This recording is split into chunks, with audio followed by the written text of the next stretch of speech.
Dear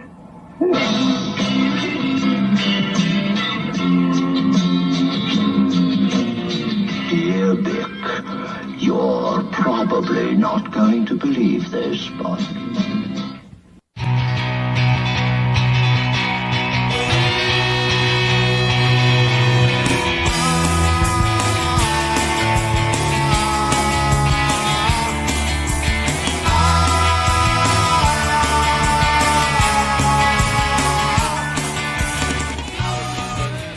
Here we are again, Music Relish Show, episode 62. Am I right, guys? Is it 62? That's yes, right. It is. 62. It is. And we are here with Lou Colicchio, Mark Smith, and myself, Perry.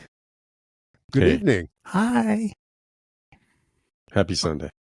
Happy Sunday. Oh, Lou, I just came across my my Vic Firth 7As. They're very light. They are. Yeah, very light. They have plastic tips on it. They do, yeah. Yeah. That has become my main stick now.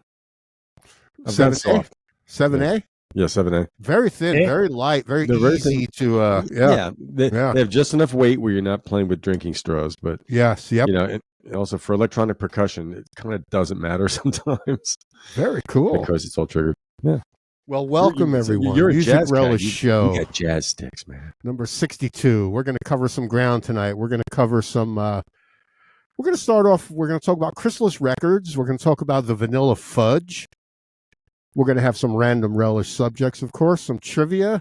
Maybe a little Johnny Rivers later on. But let's start it off with some newsfeed stories. We all get these news stories coming up on our laptops and stuff. So I figured let's start off with a couple of newsfeed stories. Lou, do you want to start with a story that came up on your newsfeed recently?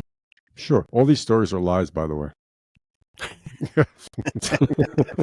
Misinformation, right? Although it's on the web. It's got to be true. It's on the web.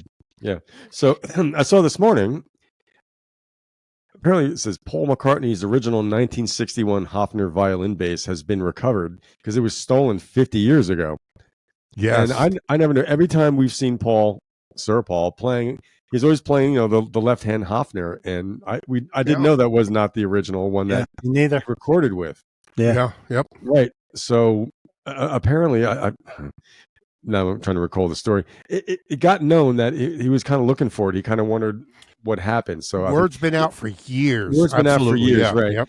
He even contacted someone from the Hofner company who got on the case, and once they put that out, they were getting like something like 600 emails, all these traces, little connections of someone said, well, maybe I saw that here, or maybe a friend, So long story short, as it turns out, it got stolen during the Wings years.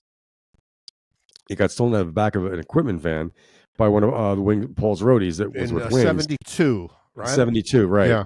And evidently the guy let McCartney know, because at the end of the article, he says, it wasn't really my fault. Paul never blamed me, but I always carried this guilt because, that's a very iconic instrument. Yeah. Extremely iconic instrument. Yeah. Well, that person said he inherited the guitar. Well, no, not that. It was a roadie. Right. The one who wrote it in the van. It ended up in some roadie's hands. And, you're trying to sell Paul McCartney's bass, but he sold it for like a few bucks and some beer, apparently, to like a pub owner. Now, I read this also. I read that that's the bass he's playing on the roof. And I'm sure it was. That very bass is the one that went missing. Right. Yeah, and that very one. That's when he's playing on Love Me Do and some of those early recordings. Yeah, and on the last concert on the roof also. Right, yep. And the funny thing was, he's the guy stole something so valuable that it's hard to sell because you worry about that coming back to you. Someone says that looks like it's a Hofner for one thing. If it's got if it looks authentic and it chases serial numbers and the whole thing. Yeah. But I think so. Someone did inherit it. The son, the daughter of the thief, I think, right? No, it was the son. No, the son inherited it and died in a car accident. Well, the thief sold it. The son of the guy that stole it. Yeah, the thief sold it to the pub owner, and the pub owner, his son. Yeah, but it was sitting up in an attic, so it went through hot, cold. Sounds like a day in the life, It's in bad shape. They got killed in a car crash. And, Did you see the picture of the bass? I saw one online. It looks in a bit rough shape. It's gonna take a lot. It almost looked like it had gold hardware. Like the pickup was gold. It'll be looking good pretty soon. Yeah, sure. But don't forget, that bass, that violin bass, that's sort of like, that's the McCartney logo now.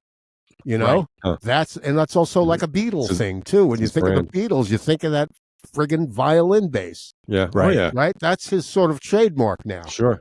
Yeah. And it was pretty unique at the time. Was that he liked it because he's left-handed, and it wasn't because it didn't look weird taking the right-handed guitar and flipping it the other way. So it was symmetrical. He said it. You know, either way it looked the same. It didn't have a pick guard on it, did it?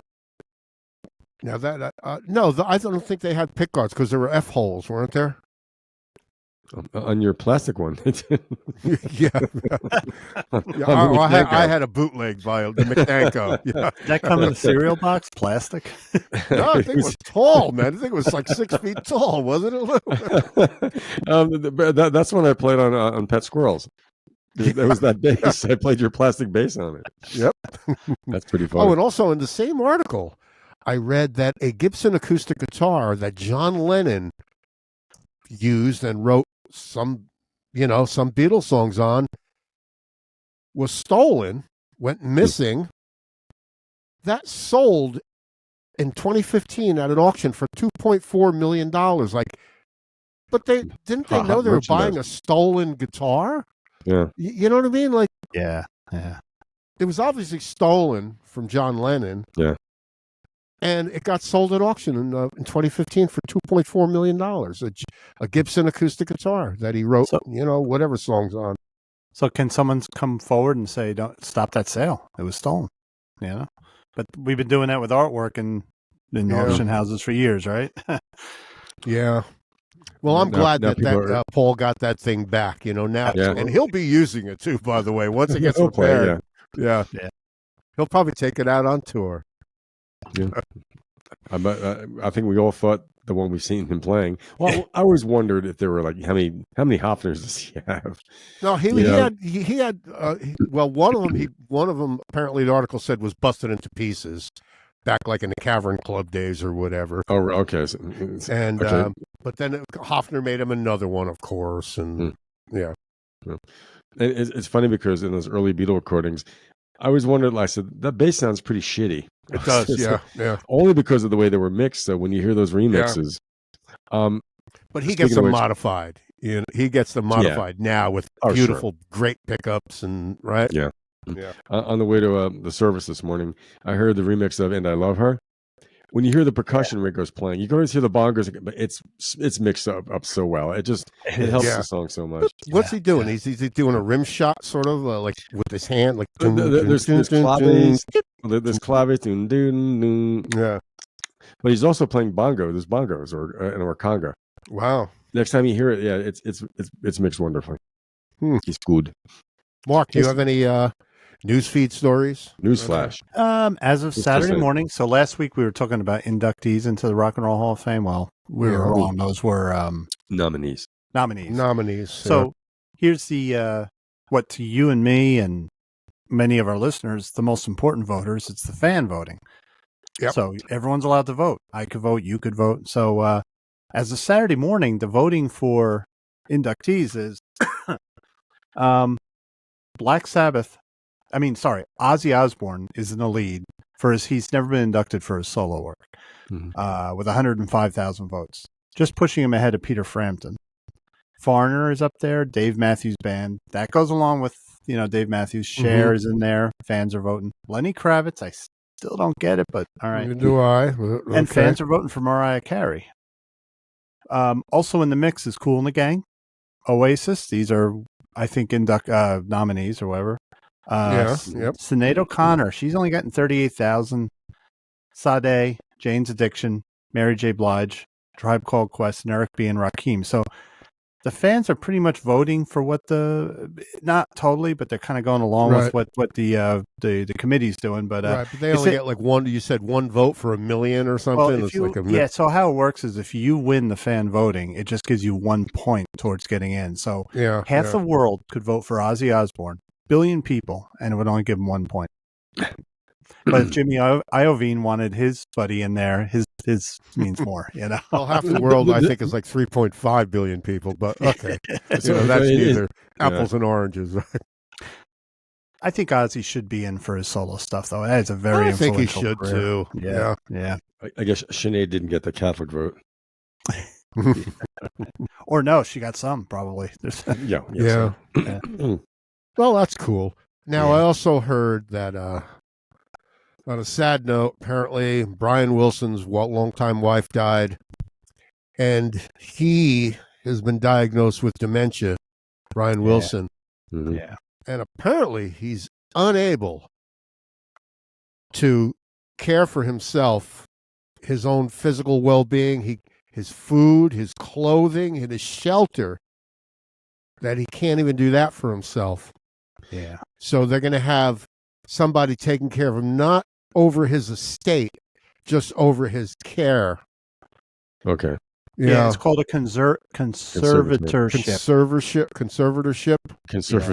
Yeah. It's members of his team have applied to place him under this, and with the promise that he'll be free to do anything he wants to. Let's hope that they follow through on that, because he's been used before. Yeah. You know? Yeah, he was easy to take advantage of before, but that's a shame that, so in other words, you're not going to be seeing Brian Wilson doing any shows or anything like that anymore. Yeah. There was that I recall, any announcement of his mental state until after his wife died. Until after his wife died, because she was responsible for his care. Yeah. Well, maybe she was, I don't know how long he was diagnosed. Maybe she was just keeping it quiet. Oh, no, it's been kept quiet. Yeah, because she has been caring for him. Clothing and food and and all that. Yep. And he just toured not too long ago. So it's a couple of years maybe. Hey, right after the COVID lockdown, I believe he toured, if I'm not mistaken. He played Radio City. I mean, so also on my news feed came up Phil Collins can't stand Paul McCartney. Really? Yeah, apparently. Because he never produced an album. No. Apparently, way back, I don't know when it was. It was let's say the '90s. Phil Collins was on top of the world, right? Yeah. He had an original copy of the Beatles, Hunter Davies' book. It's called The Beatles. He had a first edition copy, and he asked Paul to sign it. And apparently, Paul says, "Oh, little Phil is a fan of the Beatles, huh?" And Phil Collins was really offended by that. Yeah. Yep. He said, he called him Little Phil. Oh, no, he actually said, our little Phil is a bit of a Beatle fan. That's what Paul said. Maybe because Phil was an extra in A Hard Day's Night. I remember he was a little kid he was or a something. precocious youngster then. And he didn't talk to Paul for 20 years after that. And Paul heard about it and kind of backtrack and apologize and stuff, but Phil was really hurt by that. Our little Phil is a bit of a Beatle fan. He really took offense to that. I have a feeling Phil can be a nasty piece of work sometimes. Oh, you know what, Phil, late in life became a raging alcoholic. He hit his 40s and then he started to drink. And when he was a raging alcoholic, he was an asshole. He was not nice. He admits it. Now, when you say raging alcoholic, I think, boy, that's I would picture him wandering around his Swiss castle or whatever. Oh no! Right. So mumbling to himself, he's got a bigger name than me too, doesn't he? You're the reason. It's you. Go on, this young man. You see me, leave me by myself. I saw you. What was that line from In the Air Tonight? In the book, that he devotes one chapter to his alcoholism, and he does it comically, but he starts out with a story, and you go, "Oh, Phil," and then he puts, "Wait, it gets better." Then he tells the next part, and you go, "Oh, Phil." He goes, "Wait, it gets better." Literally, it just got so bad, he almost killed himself just drinking, not drugs, just drinking. And he made it comical, Sure, he did. Yeah, I can't remember the story, but when he told the story about because he was asked to play what Beatles album? Not the film, but he was supposed to be on a Beatles album, and he did some conga stuff. And he bought All Things Must Pass, wasn't it? Oh, All Things Must Pass. Yeah, it was George Harrison. And he said they just, you know what? I'm not even gonna say it because it is a hilarious story. What they did to him years later. I'll tell it. Yeah, next week. no, I'll tell it next week. I read that too. Yeah, yeah. The fake conga track that was all out of time. Yeah, he was embarrassed by what he played. And, he went down and he bought All Things Must Pass, and he wanted to show everybody, look, I'm on it, and he didn't see his name on it, and it's like, poor guy. I mean, I don't even know if Frampton's name is on it. I don't know. I think the roots of his anger started there. Really? Nah, it's because of his height, maybe. What does that mean? Well, those were our news feed stories. But cool. Ever heard of a record label called Chrysalis Records? Sure. I'm sure all our listeners have as well. In 1968, two guys started Chrysalis Records. Name is Chris Wright and Terry Ellis. Chrysalis. They started, so they kind of used their names to start the label. But isn't that the early formations of an insect? Yeah, that's what they use. That's a pupa. Yeah, but that's what they use as their logo too. There's the butterfly coming out. The butterfly, yeah, yep. But signing, I mean, they signed Jethro Tull 10 years after, Procol Harum. They were at the cutting edge with the new wave music. They signed Ultravox, Spandau Ballet. New romantic movement. New romantic movement. Really? What did I say?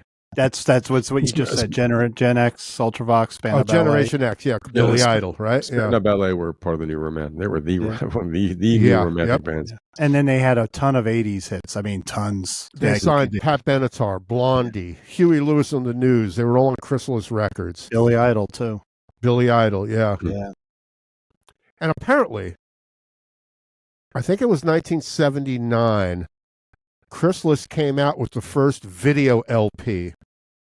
It was Blondie, and it was a VHS tape, and every song had a video for it. It was one of the first, they called it a video album. Am I right, Mark? Right, exactly. And ELO jumped on that bandwagon because they did that with a year later with Discovery. They put out a VHS that had every song with a video. But they weren't the first to do that. It was Chrysalis. So you have any other info on Chrysalis Records, Mark? Well, you know what? They also, just some of the other signings, they had Sinead O'Connor. Wow. I always found Chrysalis Records albums to be some of my favorite. I got to know the label. You get to know a record label. Yeah, well, that's it, yeah. We're going to find that out later. Yeah, we're going to do that later. Cool. Oh, cool. Yeah. How well you know they had Liz Phair was on the label. But if you look down, so Greg Lake, after Emerson, Lake and Palmer broke up, they had him for his solo albums. Believe it or not, it's kind of an Armored Saint. They had heavy metal on their label. The Babies were on Chrysalis. Babies. Wow. Tony Basil. Really? Yeah. Power Station were on there. Pierre Ubu. Yeah. Mm-hmm. Wow. Masters of Reality. Trevor Rabin before Yes, he was on them. And Simple Minds were on them. 80s was good to them. That was their big time. Yeah. They did have a lot of. Must have had someone in there that had an eye for hard rock because they also had visions too. They had visions. They could see a movement coming, and they knew they had a lot of hair metal too. Slaughter was on them, so they really were going into the UFO was on that label. Uriah Heep in the U.S. was on them. Wow, I associate them with the '60s almost. I forgot they had all those other artists going into the future. Yeah. Well, now. I got confused. It's I thought Elektra. I got confused between Chrysalis and Elektra. Me too. Yeah. Were they distributed? They're separate. No, this is a British. Yeah. Chrysalis is a British label. Yeah. Okay. Yeah. Elektra was California, L.A. Yep. But one of these labels, like growing up, I had a lot of their albums. So when you read all the stuff, they were a huge. So did I. It's good because we're going to do this thing later on with Lou. Like I love looking at record labels. I love reading the liner notes. I love that stuff. So, but the company got sold, right? They bought other companies and sold other companies. Yeah. They were. Chrysalis Records was bought in 2016 from WMG. There's a shock. Then they had something. Former Virgin Media boss Robert Devereaux was part of the consortium. After the 2016 purchase, Warner Music kept the rights to mostly Spandau Ballet, the Proclaimers, Jethro Tull, and the Ramones, while Universal kept the rights to... Scott McClain loves the Proclaimers, doesn't he? Really? A lot of people do. Scott McClain from Milk Crates and Turntables loves the Proclaimers. Here's a neat fact. Chrysalis Records has represented over 20,000 recordings, comprising many British and other chiefly American rock and pop artists from the 60s to the 90s. They signed a lot of American acts, yeah. Yep. The Waterboys and the Specials. Lucinda Williams. Wow. At one point, I guess she was on Chrysalis at one point. Cool. Now, the two guys that own Chrysalis, I never heard their names before. Yeah. Yep. Chris Wright and Terry Ellis. Most record company presidents, owners, I mean, or you've heard. Well, they're British too. I mean, if there was an American company, we'd know Jack Holtzman, and Bo Austin, right? Or Robert Stigwood, or he's an English dude, or Chris Blackwell. Here's something interesting. In 1979, Chrysalis bought and distributed U.S. folk label Tacoma Records. They really branched out. And they signed the Fabulous Thunderbirds and T-Bone Burnett. So they had a foot in Americana, like not just rock, but Americana. Yep. Very smart. Rock and blues. Very cool. Yeah. Yeah. Well, that was, so Chrysalis Records, one of those things that, one of those companies, like I said, I had a lot of records that were on Chrysalis Records, and I didn't think much of it, but then you realize, wow, this Pat Benatar's on Chrysalis Records. This Blondie's on Chrysalis Records. Okay. Yeah. Did they mention the jazz at all, or any other types of? I don't know about jazz. Interestingly, they mostly there's really nothing on there. I looked through the whole thing. How I know him is Jethro Tull, because I've been listening to their stuff. Well, that might have been one of their first signings was Jethro Tull. Yeah. But they only started it in '68, which was not that long ago. No. Right? Yeah. Well, hey Lou, it is now, but still, it was Columbia or Epic, or it's not like those old vintage labels, RCA and. But by the way, Jethro Tull not in the Rock and Roll Hall of Fame, but they won a Grammy for the best metal album. They get no respect now. They have no respect at all in this age. You don't hear them too much on the radio either. You might hear Bungle in the Jungle once in a while. Yeah. Very unique band. Yeah. Well, anyway, Chrysalis Records, that was cool. Good label. How about we go on to the Vanilla Fudge, Lou? The Vanilla Fudge. Who are the Vanilla Fudge?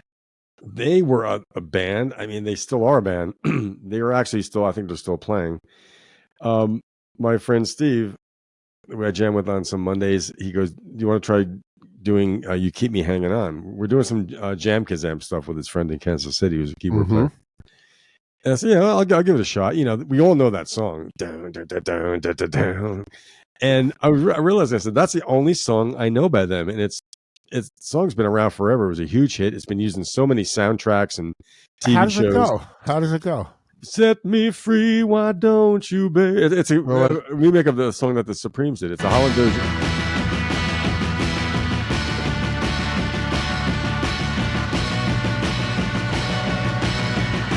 Heavy drums, man. Heavy drums. Yeah. Set me free. Why don't you, babe? Yeah. He's a good drummer. All right, so sorry, Lou. I had to throw that in there. No, but that's better late than never. That's a song we all know from Vanilla Fudge. It's a cover. Yeah. They did a lot of covers. Yeah. That was done by the Supremes initially. And they're local to our area. There's two guys from New Jersey, two guys were from New York. And it's funny, when my friend Steve mentioned it, I said, okay. And he goes, check out some videos. So I watched a video of them performing You Keep Me Hanging On the Ed Sullivan Show. And when I'm watching it, I said, they're like the Rascals. Yeah, they kind of they wear the bouffant shirts, and they had that. Right? I mean, the keyboard players, he's gesticulating or all this other stuff. But the drummer, if you watch Carmen Appice, who's had a hell of a career, he's doing that theatrical stuff, twirling sticks, not unlike Dino Danelli. And I mean, so when I was watching that, I said, well, it's a great version of the song. I said, but they're kind of like a Rascals ripoff almost.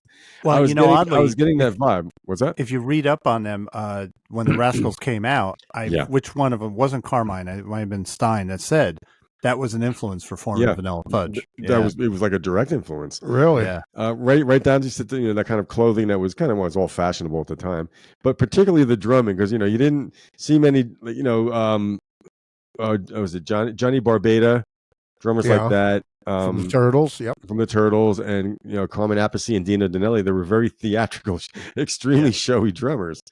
If not for them, that wedding guy that you see all over YouTube wouldn't even happen. Yeah.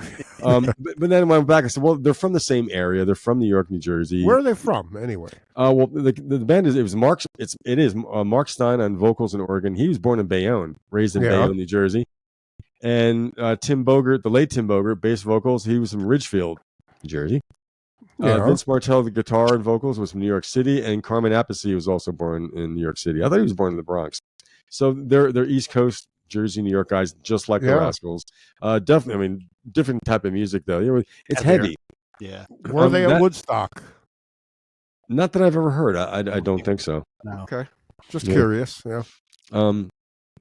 Yeah. So they broke up in 1970. They did 5 albums between, I think it was like 69 and 70. Wow, I remember seeing their first album cover. It was that's the one I listened to. I've never listened to a Vanilla Fudge album. I listened to it today, and I'll be honest, it's insane. It's almost all covers. It's all covers and 3 instrumentals. It's like a variation of the same theme, and they're all. I mean, I give them credit for originality. They're almost unrecognizable. I couldn't even that's Eleanor Rigby, but that's what they did. Really? And yeah. So, but I think recorded Eleanor Rigby. They were Eleanor Rigby. I'll give you actually a rundown on some of the songs. They did "Ticket to Ride," "People Get Ready," Eleanor Rigby, "She's Not There," and there's a song called "Bang Bang." I can't hum it out. We all know it. Once you hear it, Sonny and Cher song, "Bang Bang," I shot you down, bang That's bang. The one. That's I it. hit the ground, bang bang. That was Sonny. That's right. Yeah, that's Sonny and Cher. Yeah. Sonny Bono may have written that song. Yeah. But so I mean, they had a short time. They were on Ed Sullivan a couple times. I've seen some of the other videos. I think I saw that clip of them on the Ed Sullivan show. Yeah. But that was a lip sync gig, wasn't it? It's the Ed Sullivan show. I don't know. I don't think so. I mean, Ed Sullivan wasn't really normally. I don't think they did. I think I look live to me. Mostly on Ed Sullivan, they would play with backing tracks. You know, just do a live vocal. That's a good point. Unless Carmen Appice, unless he was drumming a little bit, he didn't miss anything. The syncing. Yeah. I mean, because I can't see how they could just have the drum. I don't know. Maybe it was, maybe it wasn't. But I mean, the Beatles didn't lip sync on Ed Sullivan. This wasn't that long. Right. Wasn't that long Stones. The Stones, or the Doors. Doors was I think just it was a live gig, vocal and a backing track. Yeah. Yep. Yeah. It was a really big shoe. I got a big shoe. Yeah. But so now Carmen Appice. I mean, him alone. He's got a career. Cactus. Once they broke up, he was in Cactus. I remember seeing Cactus album. I think that was him and Tim Bogert. He was in that band? Yeah.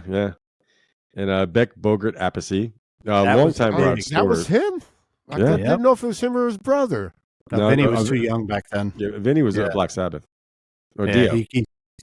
No, Really? Black Sabbath. He started with Sabbath, and he went with Ronnie to Dio. But right. Yeah, I mean, Bogert and Appice going to play with the legendary Jeff Beck. But Jeff Beck loved Vanilla Fudge, right? I'm pretty sure. Like, he was a fan of theirs. I know Richie Blackmore and John Lord said that was an inspiration for Deep Purple. Yeah. I mean, it's pretty heavy stuff. I mean, Tim Bogert was a great bass player. Well, so you said they broke up in 1970. No, 1970, but they got back together. When did they form? It was a 67. Well, they started out in 65. They were called the Pigeons. And once they kind of formed it, I think Appice was the last to join. And they got signed to Atco Atlantic. And Ahmet Erdogan said, you can't be called the Pigeons. You got to come up with a different name. So there was some bar they were playing at. There was a girl named Dee Dee who was talking and saying, her grandfather used to call her Vanilla Fudge for whatever reason. So he goes, why don't you call yourselves that? That's what they did. Because he goes, she said you guys are like white soul music. So Vanilla Fudge, Ebony Ivory, so it stuck with the record company. They liked it. and they were managed by a guy named Philip Basile. He was a Lucchese crime guy, so they were managed by a guy in the mafia. Oh boy. Yeah, but they were kind of they were called proto prog. Someone said they're the link between psychedelia and heavy metal. I can see it. I can see that. Yeah, definitely. Their, Saturday night, last night, after you told me about you did talk about Vanilla Fudge. I listened to their first album for 1967. That was some really drawn out. It was drawn out, but it was not back in '67. People that were drawing out songs to 6-7 minutes for psychedelia. No. I didn't hear the psychedelia. I heard heavy. Yeah. They were definitely heavy. I mean, the drumming is not light at all. And in fact, I'm glad you said that because I have this.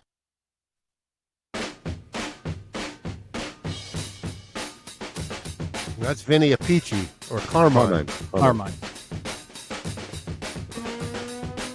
I don't know what song it is. That's Black Cat Moan from Beck, Bogart, and Appice. That's what that is? Yeah, that's Black. Wow. Yeah. He's a good drummer, man, that guy. Oh, yeah. He's a good drummer. Yeah. And he wrote Do You Think I'm Sexy? Yeah, yes, he did. Yeah. He's a drummer on Hot Legs. He was and perfect. Tonight's the Night. He was perfect with the Rod Stewart's band. Definitely. Definitely. He had class. That was Beck, Bogart, and Appice what I just played. See, okay. Wow. I also read that, and I listened to a couple of tracks since you mentioned it, Lou. They did a whole album of Led Zeppelin covers. Yeah, they did. It was Out Through the Indoor or some kind of. It was called Out Through the Indoor. Yeah. Yep. I didn't know that. I never heard. I mean, I've never heard a Vanilla Fudge album until today, and I got to admit, I'm not crazy about it. I just it's kind of preposterous in a way. Yeah. But in listening, I'm like, okay, it's original, and they can play. I mean, and I'll go on like I've always been kind of impressed with Carmine Appice as a drummer. He's got the skills. He's voted Modern Drummer Hall of Fame, Classic Rock Drummer Hall of Fame, and I think he's one of the. I think Frank Sinatra might have spoke well of him, which was not like. But also, there was a thing with these bands where, like, well, we have a B3 organ. Where somebody plays the Hammond organ. Like not every band has an organ player, right? Because there was a lot hard to carry around. Back then, that was the thing. Yeah. I could picture Robbie Robertson not liking Vanilla Fudge. Not liking. Not liking. No. He didn't like Procol Harum because he thought they were copying the band sound. Could be. Yeah. By the way, that Vanilla Fudge album of Zeppelin covers is called Vanilla Zeppelin. It was released last year, 2 years ago. I thought it was called Out Through the Indoor. I thought so too. Or maybe that's a joking. Maybe that's a joking. There's a bootleg of the rehearsals called Out Through the Indoor that I have of Zeppelin though playing in a studio. Really? I thought I read something connected with Vanilla Fudge though. But oddly enough, in '69 in one of their tours, Led Zeppelin actually opened up a few shows for Vanilla Fudge. Wow. Yeah, well, that might have been the early days. Yeah, because Led Zeppelin only formed in '68 or '9, right? Mm-hmm. Yep. Yeah. I wonder how Peter Grant got along with Vanilla Fudge's manager. He probably hated them. Two gangsters. Hey, when you're in America, you're gonna have to play ball. Yeah. Now I looked up the producer, a guy named Shadow Morton. Yeah. Have you ever heard of him? Well, as it turns out, he wrote and produced a lot of the Shangri-La stuff. He wrote Remember Walking in the Sand. He co-wrote Leader of the Pack with Ellie Greenwich and who was her husband? Jeff Barry. Jeff Barry, yeah. Right. He produced Janis Ian's Society Child, and he allegedly produced Inagata Davida from Iron Butterfly. But the reason he got Remember actually got that signed in Notice because he had the song. He was working, I think it was Jeff Barry and Ellie Greenwich. He was working with them, and Jeff Barry thought he was a little fixated on his wife or something. He was doubting Shadow Morton's songwriting abilities, so he's maybe more of a like a hanger-on or something. So Shadow Morton went and he wrote that song in his car, finished it, and when he brought it in, he actually did a demo of it with some girls that he knew that were the Shangri-Las. So he knew them before the Shangri-Las. My favorite girl group, right? Yeah. And allegedly, he said an unknown Billy Joel plays the piano on the demo of that. Wow. Wait a minute. On the demo of what? Of Remember Walking in the Sand, not the final version, but the demo that got him signed. Wow. Yeah. And so I've never heard anything contrary to that, but that's pretty interesting. I mean, considering we're Billy Joel's from Long Island, it's all local stuff. But town known as Oyster Bay, Long Island. Yep. and you cut it down to 305. The Vanilla Fudge. Yeah, they were a great drummer though, man. Like I said, I've never listened to a Vanilla Fudge album, just like you. Yeah, no. But the drummer always stood out to me. Sorry, Mark. He definitely did. I mean, I'm gonna have to try to play that song tomorrow. Play it like him. Carmine is still playing strong. He's 74, I think, and he's still out there touring. He's still out there. Remember his band in the 80s, King Cobra? Oh, they were good. I remember hearing about them. Yeah. Yeah. Well, I remember in the 80s, this was weird. This was what it kind of doomed the Slingerland Drum Company, because I'm also an endorsee of Slingerland Drum. And so Carmine Appice had a Slingerland endorsee, but at that time in the 80s, everything was power toms. The hardware, you could build a skyscraper on this cymbal stands. I had some of them. You could knock that shit over. And because of that, it only lasted so long. That type of style just came and went with technology, meaning you don't need giant drums. You mic them. The technology, so they became. It hurt Slingerland, but I remember his endorsement ads for the band King Cobra and Carmine Appice's drums. Those are Slingerland drums, made in the USA. Made in the USA, Niles, Illinois. He went on to form Blue Murder with the guy was screwed over by David Coverdale, John Sykes. He wrote most of he played all over that album that got him famous, Still the Night. And then Coverdale kicked him out, and so he formed Blue Murder with Carmine Appice and the bass player from The Firm, Tony Franklin. And that was a great Franklin, that guy. Yeah. Tony Franklin. He is. Come on, how'd you not know Tony Franklin? When Tony Franklin came to my house. Yeah. But good, great drummer. Yeah. Now, so their debut album called Vanilla Fudge was number 6 on the Billboard Hot 100. So that's our biggest selling record. I mean, they had 5 in like 2 years. So you keep me hanging on the far left is Carmine.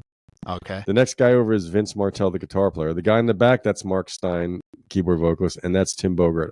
Tim Bogert on the far right. He passed away. I've heard of that guy. So in other words, Beck Bogert. He's a good bass player, man. He's the Bogert from Beck Bogart and yes, he is. Yes. Yeah. Oh, okay. So basically, Jeff Beck said, "I want the rhythm section from Vanilla Fudge," and he was actually going to make a new Jeff Beck group. It didn't work out because they had a singer, so he just kept the 3 of them as a trio, Beck, Bogart, and Appice. Yeah. Now, was You Keep Me Hanging On their debut album? Yeah. Oh, so they came screaming out of the gate with it. No, You Keep Me Hanging On when it was put on. It was put on like it made it on that album like in a reissue form. I think it was a single. Oh, okay. But I think they did add it to the album, but it wasn't really. I think initially part of it. Was that their debut album with the gold, with the Vanilla Fudge and white and red, and then a blue head, and then something in gold and whatever that weird thing is? It's up there now. Yeah, that's it. That was their debut, right? And it's got the hippie bubble writing. It's bubble writing. Late 60s bubble. Yeah, the naked girl, she's on fire. Kept her hanging on.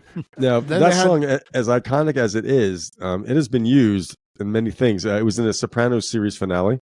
Yes. It was on an episode of Mad Men. It's in the Mafia 3, The Game. And most importantly, it's in Once Upon a Time in America. It's one of the climactic scenes, the violent ending. Yeah. Oh, you mean where when the Manson people come? Yeah, they get the wrong house. Yes, and certain things ensue. And in tribute, I'm wearing my Wolf's Tooth dog food, rat flavored. Yeah, that's the dog food. That's the dog food that Quentin Tarantino, and he always that same brand of cigarettes too. Yeah, Red Apple. Yeah. I've got the rat flavored one. There's raccoon flavor. And when you smoke the Red Apple, how did Leo cough in that movie? Well, less throat burn. We only have one more movie coming from Quentin Tarantino. That's what he said at number 10, right? Not saying he won't write another script, right? But I don't think he's going to direct anymore after this last one. You never know. He can't help but write. I mean, he's a writer. He's a writer, right? That's true. He really enjoyed writing the book version of Once Upon a Time in Hollywood. I could see him writing more books. He did like that. I'm going to read the book. He wrote some movies that he didn't direct, didn't he? Right.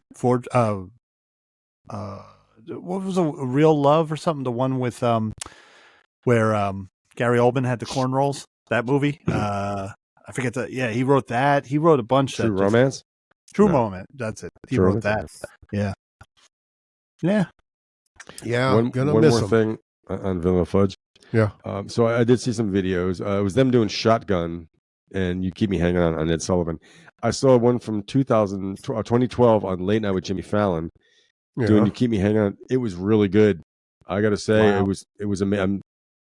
I'm like, okay. They still sound good, huh? they sounded great. I mean, I got to say, you couldn't, the vocals, everything was the same. There was no compensating for age or anything like that. There was a different bass player, of course, because Tim Bogart had passed away.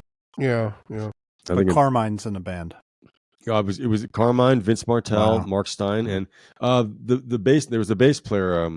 I think I got his name. Another Jersey guy. Oh, I forgot his name somewhere here. Anyway, okay. It was Dee Ramone. Dee died before Jim Bogart. It was Jim Bogart. Oh hell no! Oh, anyway. Yeah. Anyway, Pete Bremy. His name was Pete Bremy, but he was from New Jersey, a local band, well-known local band. So it's kind of cool. They didn't go into the rock star pool for that. Right. You know who they should have got on to play guitar? Vanilla Fudge. Who? No. Is that Wilco? Little Stevie Seagal. Oh Lord. Who was that? Steven Seagal. Was it He's really? not even playing. Was it really? Can I see that again? Who's little Stevie Seagal? Watch this, look at his thumb.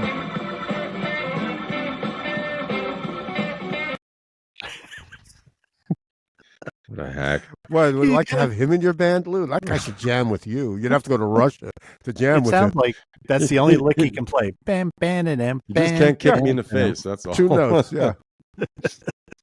Wow. Old 2 notes. Whatever became of little Stevie Seagal? Well, that's what happened to little Stevie Seagal. What about the Cakes and Pies? Yeah. That was a great movie, though. I like that movie. What was it called? Was that Under Siege? Oh, Under Siege, yeah. The cook. Yeah. He was the cook. That one and the one where he was in Brooklyn and he had to act all Brooklynese. He's like, where he was Nico. Yeah. That was funny, too. That had the great William Forsythe as a bad guy. He's a great character actor. William Forsythe. William Forsythe. I know the name. I can't place the face. Yeah. He's walking around Brooklyn just shooting everybody. He's going up, and Steven Seagal's the cop. And that was actually an enjoyable movie. And then there was one, At least he made Marked one. for Death. Remember that one? Where...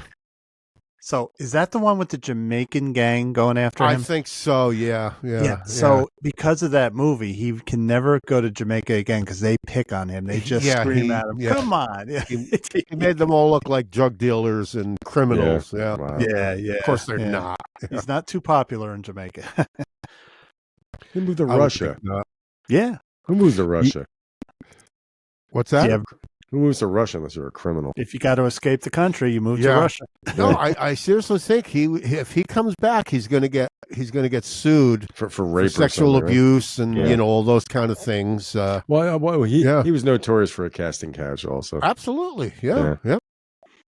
So I think that's why he's living in Russia. First off, Roman Polanski. They're the Putin Pictures, I think, are the company that produces his movies. I don't know. So my wife loves Steven Seagal, and when we were, what was that big chain, Blockbuster? Yeah. When he stopped making movies and went to the theater, he started putting out like every month there was like 3 new Steven Seagal movies. So I rented one for her because she likes Steven Seagal. It was so bad. First of all, they never showed him from the neck down when he was fighting. You'd see his face, then you'd see hands going, and then like it was just far off. Like he because he got heavy, he didn't want to admit it. Well, he'd always have a duster on or something. So you couldn't really tell. What's a duster? That big long leather coat, big long outlaw coat. Yeah. And apparently he was not the biggest asshole to ever host SNL. Apparently that's not true. Who was worse than that? Nobody. It was him. Oh, it was him. Yeah. Al Franken. Al Franken. Who was the biggest jerk to ever host SNL? Yeah. It was like and Bob Odenkirk. I saw an interview with Bob Odenkirk. He was there. Oh, he witnessed it. Yeah, you know what it is? It wasn't that he was an asshole. He was also just nasty to the cast, to the people. The whole thing. But think about the stupidity of it. He had no sense of humor. In other words, remember those two guys, Hans and we're gonna pump you up. Yeah. Dana Carvey and Kevin Nealon, right? We're gonna pump you up, and they're like Arnold. He insisted that he has to kick their ass, otherwise he wouldn't do this. He wouldn't do the sketch. It doesn't make sense. What do you mean? Like, you know? It was the action movie decade. All these guys that went right to their head. A lot of them were like that. I think the only one that may not have been like that was Arnold. He probably was pretty correct. But Seagal said, "I will not do that Hans and Franz sketch unless I can beat up Hans and Franz," because they were posing as muscle men, and he had alpha male and loved Arnold instead of him. You know, right. God. Hans and Franz. This is a guy who has no sense of fucking humor. A fucking child. No. Yeah, I'd kick his ass right now. I don't know about that. I mean, you heard about? You ever see that movie Executive Decision? Yeah. He got killed early on in that one. Yeah, but apparently John Leguizamo said that Steven Seagal punched him like in his chest and fucking knocked him out for like what? First off, why? Steven Seagal is 6 foot whatever, 200 pounds, and John Leguizamo is 5'8", 150 pounds. Yeah. And Steven Seagal, I guess, this guy's got mental issues, man. You know? Yeah. You're hitting a guy like that, and he knocked the wind out of him so badly that, you know, he couldn't continue for the rest of the shoot that day. That's assault. What is wrong with this guy? So you got these action guys like him. You got muscles. A lot of them took steroids. I'm not saying he did, but a lot of them did. You get ego. You get massively popular. A lot of money goes to your head. You turn into an asshole. You can either not or you do. Your frontal lobe disappears. Yeah. Yeah. Start dragging your knuckles on the ground. Wow. Well, anyway, why don't we move on to some random relish topics? Okay. Mark, do you have anything? Random I got a relish story. that you want to throw in there? It's called, as the New York Times says, it's a case of Grand Theft Audio. Grand Theft Audio. That's the name of the article? Yep. So anyway, WJLX in Jasper, Alabama. Jasper, Alabama is extremely rural. They're about 40 miles northwest of Birmingham. They had their AM radio station that was just powerful enough to cover Jasper, nowhere else. In rural communities, AM radio is extremely important. Jasper, JLX would they would put music, but they would also play the local high school's football games. Every day they had a church service from the local church. Yeah. Traffic, kind of like in Rockland here, we had WRCR for a while. You could drive to work and hear your local traffic report. But the other thing in rural areas is AM radio could be a lifesaver because they would also notify of tornado watches. In rural areas, you don't have good Wi-Fi, or you don't may not even have internet. And there's no cell service is spotty. And even if they have it, a lot of the older people still listen to radio. This is a bigger thing, is that AM radio is being pushed out, and it shouldn't be. It's very critical it stays. But anyway, this station had been around since the 50s. The manager of the station, Brett Elmore, it was handed to him by his dad, who started the station. Anyway, so one day he went to go on the air, and he wasn't on the air.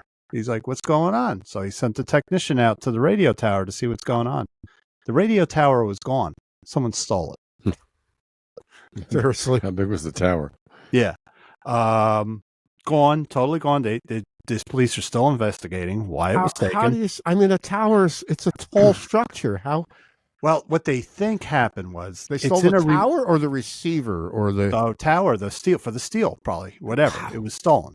Now, what they think is it was a really remote area, but it was behind a chicken processing facility with one road in, and they think that whoever did it came in with the other trucks and then proceeded to go back, and that's what they think. But anyway, it's just amazing. They took it down. So right now, they don't have a tower. They were not insured. It's going to cost between $60,000 or $100,000 to replace it. They were not insured. So what you have right now, they're still broadcasting on the web. I actually listen to them when there's no live stuff. They just play rock music. You hear Led Zeppelin, whatever. But again, across America, these little AM stations are extremely important. They are very important to people. Yeah. I'm within 30 miles of New York City. I got broadband. I don't have to worry about it. But we, those of us in very populated areas tend to forget that most of the country is rural. Yeah, we have 50,000 watt stations and whatever, right? Yeah. So they're trying. They're still. They only have 3 full-time employees at this station, and Brett he does the morning show, I believe. He's trying to get this going. They have a GoFundMe page. So if you just Google WJLX Jasper, Alabama, on their webpage, they have a GoFundMe page. I gave a couple bucks for a new tower. Yeah. I hope that being in the New York Times, CNN, I hope enough people hear about it. If people might laugh and say, who cares? But AM radio, right now, new cars are not being made with AM radio, only FM radio. Why? I mean, it's just like, it's not draining any resources to have AM, but they want to push us all to streaming, and they want to push us all to, Sirius, stuff like that. But don't forget, FM and AM are still free. If you don't have a penny to spare, you can listen to radio. All new cars come with Bluetooth, right? Yeah. What were you saying, Lou? Sorry. I was listening to Asheville 570 AM the other day. Yeah. Oh yeah. Yeah, it gives local reports. I love that. Sometimes when you're driving through where my son lives, you get this.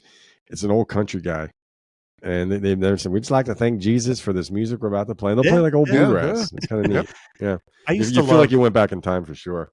Yeah, I used to love, like I said, here in Rockland, we had WRCR, and I worked 20 minutes away, but I'd put on RCR just to hear like Route 59, or one morning, Route 304 at Black Ice.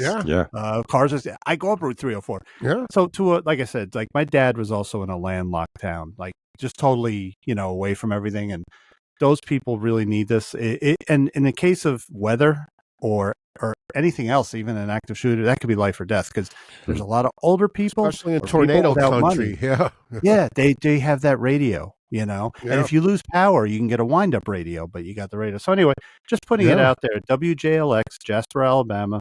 If you want to contribute a couple bucks or whatever, I believe that should be done. Yeah. One thing that disturbed me is that they said that there's been a number of radio stations recently that have had their towers stolen.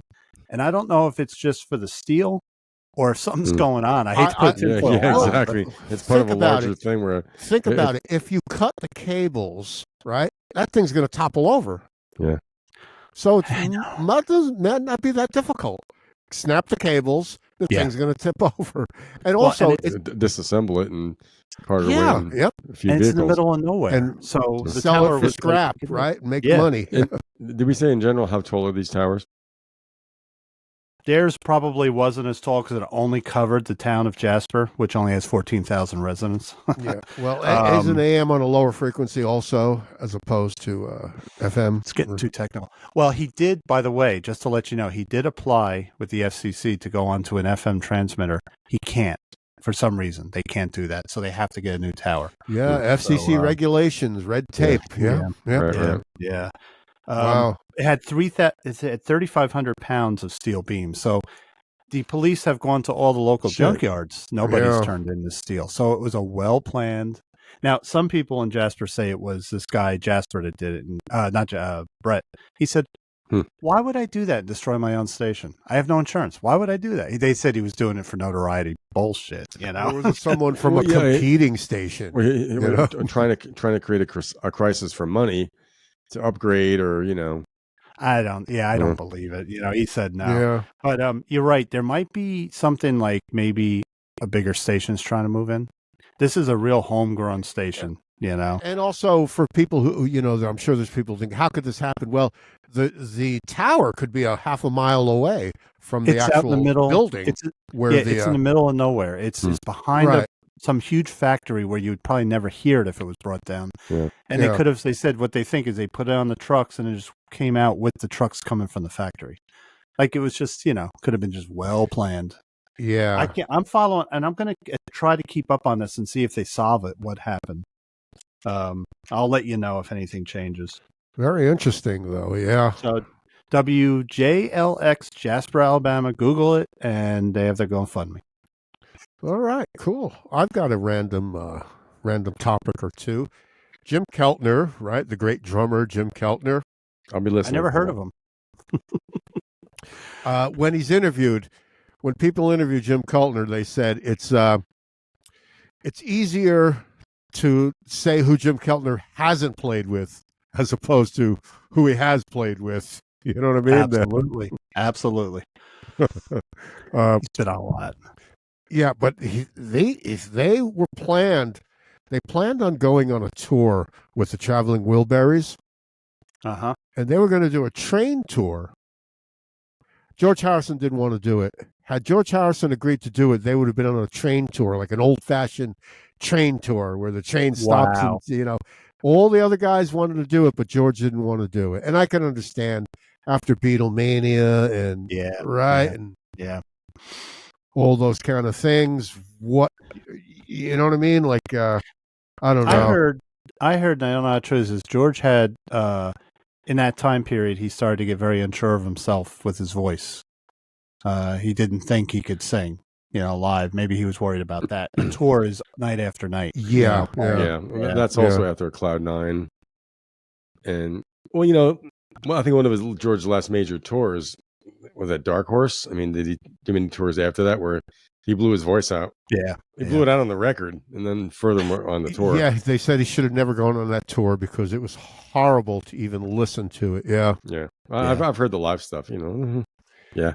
Yeah, it was pretty He was bad. also doing a 3-hour show, I heard, too, right? He was doing a really long show. I think doing a train tour, I think Jordan, it just doesn't seem like it wouldn't seem appropriate, maybe. I don't know.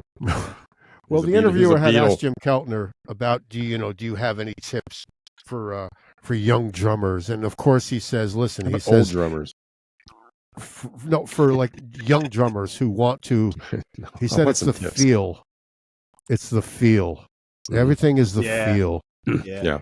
And so, in other words, do you have any more tips for, up and coming drummers? And he says, listen, it's the song. It's the song. You're there for the song. You're not there for you. The same thing like, what's his name? Kenny Aronoff was saying, it's the song. It's all about servicing the song and the feel. Yes. The feel is everything. Which a guy like Jim Keltner, it's that guy has feel. Yeah. But interesting, Lou, he was saying about he's talking about Jeff Lynne, and I know you're not a fan of Jeff Lynne production, as I got tired of it too. Jeff Lynne is the king. In retrospect, I do, but at the time when it was all over the place, when it became too much, it was too much. It just what it got to me was the Tom Petty Into the Great Wide Open. When that came out, I said, enough. Yeah. But Jeff Lynne with the click tracks, and Jim Keltner did not play with click tracks. As a policy, or he didn't have to? Probably didn't have to. Yeah. But Jeff Lynne wanted him to? Jeff Lynne is the king of the click tracks. That's what he does. Yeah. Well, I wonder if Jim Keltner didn't want to do it because he didn't. Well, I'm sure. I mean, really, he shouldn't have to. And also, like a lot of drummers, I find it's extremely hard to be creative with something tapping in your skull. Well, I'm glad you said that because Jeff Lynne can make Ringo sound boring, and he did on some of those. You know what I mean? Yeah, makes Ringo sound lifeless with these click tracks. Yeah. And I also think that very dry production. Yeah. They're very, it's very equalized, but it's very even and very dry. So we had the CD format come out, and I loved it in the beginning because like some of the jazz stuff had dynamics, and then Jeff Lynne's production was flat. It was like, and I'm like, I'm buying. Like I was a big proponent, still am, of the CD. It's the best format you can possibly have. Yeah. And I'm putting it in. I'm like, there's really no highs. And it's just like, boom, boom, boom, and I've learned to appreciate it. I have, but I don't love it. Yeah, no. I thought it made the drummer, Steve Ferroni, the guy that probably the longest tenured Tom Petty drummer. Yeah. As good a drummer as is, I just thought it could be anybody. Yeah. I Exactly. mean, well, definitely servicing the song. But I'm also a proponent of the fact that as a drummer that you get the feel, you do serve the song for sure, but you can actually add to the music without taking away from anybody. But Jeff Lynne is just mechanical to me anyway. Mm-hmm. And it's funny because ELO, I mean, I think those are some amazing recordings considering all the music that's on an ELO recording. And it doesn't sound sterile. Yeah. You know? No. But he also told Bevan what to play, which kind of sucks. You know? I appreciate Jeff Lynne. I appreciate Jeff Lynne as a songwriter far more than a producer. Great songwriter. He wrote all of those great ELO songs. Yeah. And Bevan went on to play with Black Sabbath after. With Slack Babbitt. Who was he? The drummer? Drummer. He was on their Born Again tour when I can never remember the drummer's name, the original drummer. He just bowed out of the band. Well, to me, there was no Black Sabbath without the original lineup, but that's just me. I loved him, man. I love Dio. You know me. I'm a metalhead. You were a young metalhead. And that album with Ian Gillan, Born Again, that was a sick album. Just a dirty, nasty, evil, dark. I love this stuff because, when these news feeds come up, they'll be like, why does everyone hate Lars Ulrich? Yeah. Clickbait. Yeah, of course it's clickbait. But hey, ever hear this band called Chicago, guys? No, they were a pretty good band. Yeah. Chicago, they're a hell of a band. They're a wonderful band. I got you under my house. That's why the lady remember that is a song shoe. by them? Ooh, wishing you were here, wishing you were here. Good song. That's a nice song. It really is. You know who's singing backup on it? Who? Carl Wilson, Dennis that makes Wilson. sense. Yeah. And Al Jardine. Three of the Beach Boys are singing backup on that song. Very cool. Yeah. They shared the same manager. They're Bob Chicago Guercio. and the Beach Boys had the same manager. Their manager, who they had, owned Caribou Ranch recording studios. Okay. Bob Guercio or something like that. I don't know. Something like that. I think. He might have been that was him. That was him. Bob Guercio. Owned Caribou Ranch. He managed Chicago and the Beach Boys at that time. Yeah. Oh, wow. That was like the Sail on Sailor years of the Beach Boys. When they had Blondie Chaplin. Chaplin in the band. Yeah. Bruce Johnston. He's a schmo, Bruce Johnston, isn't he? But speaking... Ever hear his song Disney Girls? No. It's one of the latter day Beach Boys. Though. It's just nostalgic thing about Disney Girls, and now they direct porn movies. It's a shame. Well, I recently saw an interview with Danny Serafin. Yeah, he was a Chicago drummer, the original drummer for Chicago. Yeah. Got fired, and he was. Now he said he left. You can't fire me. I quit. He said he left. Did he? Okay.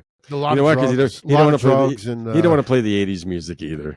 Well, he said he was sort of like the designated driver in the band. You know what I mean? Oh, really? Yeah. Okay, wow. But interestingly, he said, and I noticed this too. I can hear it.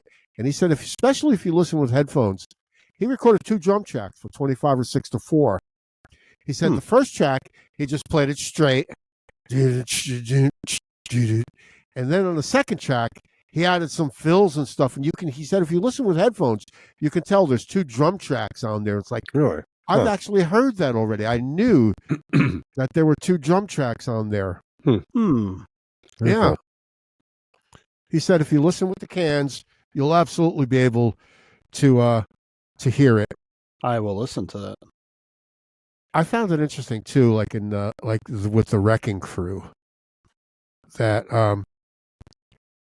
the things they like, and for instance, they would record the Beach Boys. I Get Around, right? 1964. I Get Around, and that's an upbeat rock and roll number, right? The next session, they're doing Dean Martin. Everybody loves him. Like, what a variety of things these guys played on, right? Yeah, it could have been done in a day. You know, right. Like Hal Blaine said, you do it like a Nancy Sinatra session, and then you're going somewhere else to do the Beach Boys, and then you're with Tommy Rowe or whomever. Yeah, that's so. I envy those people so much. When I saw that's what gets me about studio musicians in general. I read in some music magazine years ago, Will Lee, One Day in the Life of Will Lee. he starts the day off. He cut an album with Pat Metheny and Gary Burton. So he goes uptown. He records with Pat Metheny. Then he went down. He played on a Shaka Khan song. Then he went across and he played. I think it was a country, maybe Reba McEntire. Then he goes to David Letterman and does the show. These guys, and he's not a wrecking crew, but these guys are amazing, and they sight read, which I could never do. You know. That's almost a must too. Yeah, especially if you're getting those gigs. You know? Yeah. Then after that, you do like a commercial jingle for something. Yeah, like chicken or something. And then you go and you read it. Glenn Campbell was when he did sessions. He's one of the exceptions of the Wrecking Crew where he had such a great ear that he goes, "Play for me once," you know. No, he couldn't read. Yeah, all he could, you could the chord charts. It's going to be E, F, G. Right. Yep. But it's funny and interesting you said about recording like this because Bob Dylan, he recorded about 2 or 3 albums in Nashville, right? Nashville Skyline, Blonde on Blonde, and then John Wesley Harding. Right? Now, John Wesley Harding, we did the whole thing in 9 or 10 and a half hours, said Charlie McCoy, the guitar player. And and he played bass on the new material.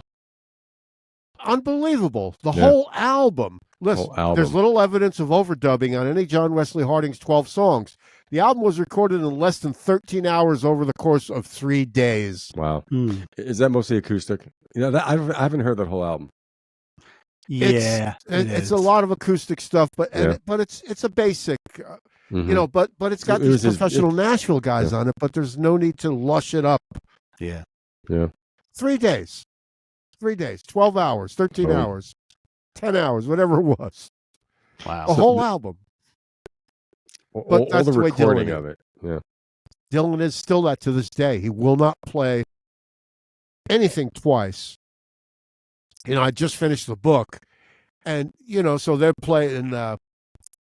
Stan Lynch will play. They're playing "Knocking on Heaven's Door," and he felt like I'm going to do this little fill in the beginning to intro the song. Boom, knock, and Dylan loved it. He loved it. He turned around, and gave him a smirk, but also like tomorrow we're not doing it that way. He cannot play the same thing the same way twice. Wow. This is what annoys people when they go to see Dylan. They think they're going to get the record, and they're not going to get anything close to what they're used to hearing. Yeah. Right. It's amazing how polarizing he still can be. So some people are never going to appreciate. Then also I've seen some video footage of him playing keyboard at latter day gigs, and like, what is he doing? He's like, my daughter when he's all hunched over. I mean, he is who he is. Always will be. My daughter has seen him 3 times in the last few years, and they love what he's doing where he's at. You either love it or you don't.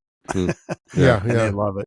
My son gave me a couple Christmases ago just a random CD, the Live at the Budokan Bob Dylan. He had like almost a big band treatment to his songs. That's pretty interesting stuff. It was like in 1979 or 80. I never knew about the album. And I put it on. I'm like, whoa, this is a totally different Bob Dylan. He's always been an oddball. I love it. Always been an oddball. What he does things like this. He'll sign autographs. He signs them lefty. Even though he's right-handed, he'll sign his autographs left-handed. Like, it's the strangest oddball thing that this guy does, man. Does that make it a non-valid Bob Dylan autograph? No, if it makes it sell it? It's rare, I guess. I have no idea, but he'll he signs autographs, but he'll do it lefty. Now, was he lefty Wilbury? I have no idea. We've gone through this before. Tom Petty was CF Turner or something, or CF. No, he was. Well, no, he wasn't. There was who knows? Interesting you say that though, because Dylan, Dylan is everyone's in awe of Dylan. Anybody's in awe of Dylan. The only contemporary he had, he said, the only person that really was on his level was George Harrison. So in other words, when they're there, people are just in awe of George Harrison as they are of Bob Dylan. They're on the same level. Okay, you know what I mean? I think he meant like in a mental thing too, not just talent, just the whole. Yes. Yeah. Yep. And I think I said it on last week's show, but I'll say it again. His last album, we'll forget the name of it. But it's beautiful. It's got the most beautiful, haunting track. So people go, I don't like it. I heard 2 songs. Yep. Oh my God, so good. Yeah. I even heard his radio show one time, and he does them so infrequently. Yeah. Right? He used to have that Sirius channel. He doesn't anymore. He doesn't do it. Yeah, he'll play some songs from the 40s. You know, he'll play all that old kind of stuff. Yep. Right. Yeah. Well, how about we Cab Calloway? It's a good song. We ramble on to some trivia section? Trivials. Lou, great. You guys want to play a game? I want to play Would you a like game. to play a game? Yeah. Okay. Lou. We were talking about record companies and how we'd always like looking at records and finding out, who the record, and producers didn't matter to me at the time. You knew the labels, but producers were just like, what is that? Producers. Yeah, you saw the producers got their name on the 45 or the record, but that was it. Yeah. We didn't realize really what they did. Right. But the record companies, those are the ones I put out. They were the labels on the 45s and the albums. So I'm going to name some artists, and I'll give you some multiple choices about what record label they were on. Cool. Okay. Starting off, number 1, Vanilla Fudge. Were they on A, Reprise, B, Columbia, or C, Atco? You said it earlier. They were on Atco is short for Atlantic. I did, didn't I? Yeah. So forget I said that. Is it? I was going to say Reprise. I was going to say Reprise because you said that Frank Sinatra said something nice about him, so I thought maybe they were label mates. I did slip earlier that said that they put their thing on Atco. Yeah. Okay, well that was one. The next band is King Crimson. The album Court of the Crimson King. Yes. Was it on A, Island, B, Virgin, or C, Epic? In America, or just I don't know. All right, we're talking UK then. I'm gonna say it was on Island. I'm going with Island. You both are correct. Yeah. Island Atlantic. I know my Prague. Yeah. I was wondering about that. Okay, the next band is the band Free that had Paul Rogers and Simon Kirke of Bad Company on it. Yeah. Were they on A, Decca, B, RSO, Robert Stigwood, or C, Island? I had that 45 too. I'm going to say Decca. You're on Island. They were on Island? Island, yep. Yeah. Islandia. And lastly, the great Gilbert O'Sullivan, the song Naturally. Was it on Columbia? Was it on MAM, M-A-M, or A&M Records? It was on MAM. I'm going with Columbia. Perry's correct. It's on MAM. Yeah, I remember seeing that label. Yep. Do you know what big song was also on the MAM record? It's an old favorite of yours. It's a classic. Yes. I think it's 1970. Yeah, I can't think of it at the moment. Don't. Wait, hold on. Were they an English band or an American band? It's an English dude. It's a great song. It's a cover. Damn it, I knew it because it's a cover. I knew it. I've even mentioned it in the past. I think you have. Yeah. Yeah. It was. All right, give it up. Dave Edmunds, I hear you knocking. Dave Edmunds, I hear you knocking. I had that. I had the import 45 because it had the cutout there, but it only had the little hole, like an LP hole. Yeah. I always love that song. Yeah. I hear you knocking. Something in the air version. Yeah, it is a great version. It's so clever. It's a great studio song. Yeah, that something in the air. Thunderclap Newman. Even like Uncle Albert, that's all in that realm of like 1970. Just great songs. Early 70s. Yeah. Well arranged songs. Just the arrangements. In fact, Thunderclap Newman, we said Pete Townsend played bass on that. Yeah. Right? Produced it and played bass on it with an alias, right? Yeah, I forgot what it was. Yeah, it was Buster Sideberry. I can't think of it at the moment. It was called "Please Let Me Stay." Please release me, let me go. Oh, and also, when the Beatles, I love it here, guys. I love it when the Beatles had when they had the double A side, "Strawberry Fields" and "Penny Lane." Mm-hmm. Do you know what song kept them out of #1 in the UK? In 1967? In the UK? Yeah, in the UK. Well, that was 66, right? Yeah. 67. What kept them? Was it an English artist? Yeah. Kept them out of the #1. They had like 11 #1 songs in a row, It was like They would have had Goldfinger 12. or something. Tom Waits. Engelbert Not Pumpernickel. Engelbert. Engelbert Pumpernickel with Okay. "Please release me, let me." It was that one really? I think it was. Yeah. Didn't Kept them out of the number one spot. Yeah. Oh, Broke their streak of 12 in a row. Yep. You know why? Because adults, middle-aged people were still in that It's very demographic. You know. Yeah. Didn't Lennon call McCartney the Engelbert Humperdinck of rock and roll at one point? Maybe. Now I heard that because John, from 75 to 80, he retired to raise his son, and they said the reason he didn't have such a hard on to get back in the studios because he thought Paul was putting out such mediocre stuff they didn't feel the need to compete. But when he heard coming up, Lennon loved it. We've talked about that. That got his juices going. That got his juices going. So say what you will about Sir Paul, I just hope he didn't like Temporary Secretary. I like that song. I like that can't song. stand I'm having deja vu. We've had this discussion a couple of weeks ago. Yeah. It's like having a lemon dripped in my eye, or it's like fingernails on a chalkboard. Temporary. Well, you know what? They're not prog, Mark. No, you know what happens? I'll tell you why. When I was 12 or 13 years old, I got that album. What was that? McCartney 2, right? That was that album? Yeah. I got it at my local library. I used to come home from the library and play records. So, and when you're a kid, you're putting posters on the wall. So I put on that album and it started with Coming Up, and I'm loving it. And I'm putting the posters up. I was mostly tearing out a Hit Parader magazine, putting some. Then Temporary Secretary came on. Now, at that age, I should have been open to everything. And I remember I'm putting up a Blue Oyster Cult thing, one of their albums. And I hear rah, rah, rah, and I just went, "Oh my God!" And I jumped off the bed. I took it off, and it was the sequencing that probably made you jittery, right? Yeah, but he did it in 10-year spans. McCartney 1 was 1970, McCartney 2 was 1980, McCartney 3 was 1990 or something, maybe, right? Yeah. No, 3 came out just recently, like a few years ago. All right, maybe it was a 20, but it was 10 years from, McCartney 1 was 70, McCartney 2 was 80. Yep.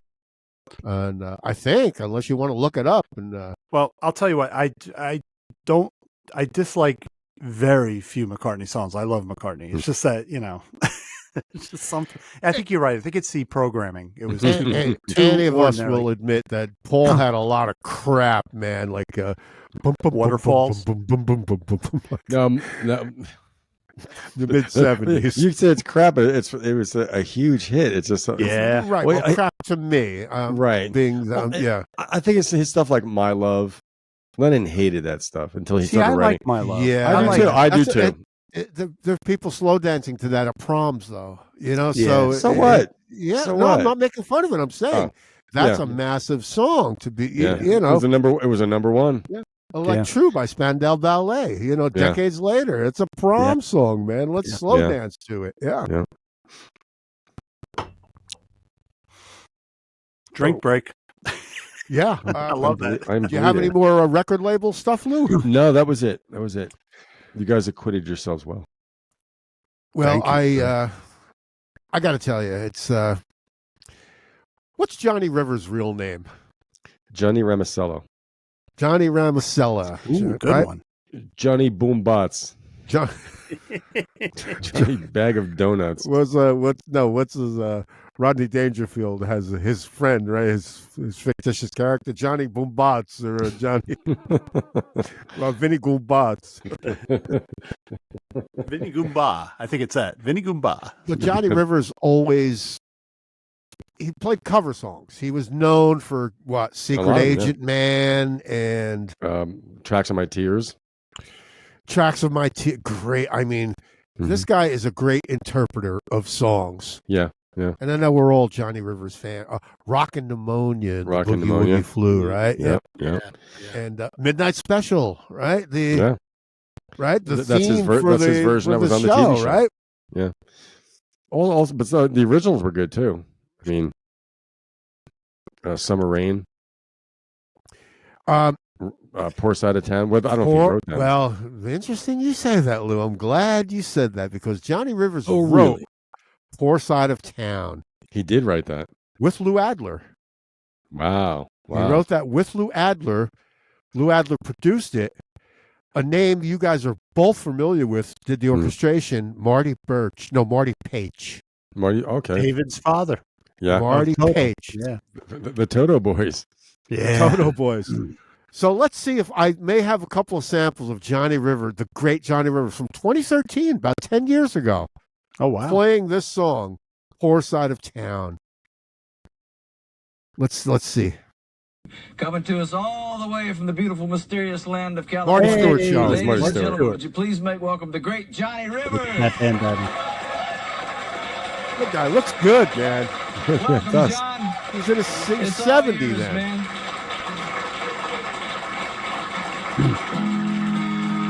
Oh, man, listen to That that. chord just gets me when I hear that chord. And he's a good guitar player. Yeah. Oh, yeah. Oh, the great Kenny Vaughan on the Telecaster. Oh, yeah? Yep. Subtleties. Nice. How can you tell me Oh, yeah, man. Voice is so good. how much you miss me? Oh, I got to pour it stiff one. Oh, Nice. That's good. I love those songs. well, there's more. I have more. But like, Lou Adler produced that. I think Johnny was on what, Imperial Records maybe, or Wasn't his record label? no? He has a record label now, Soul City Records. I think it's. I thought he had one back then. I thought he was in on. He was involved in business back then too. Yeah. Yep. Smart. But let's see if we have another one, man. That fucking song is just so good. Mhm.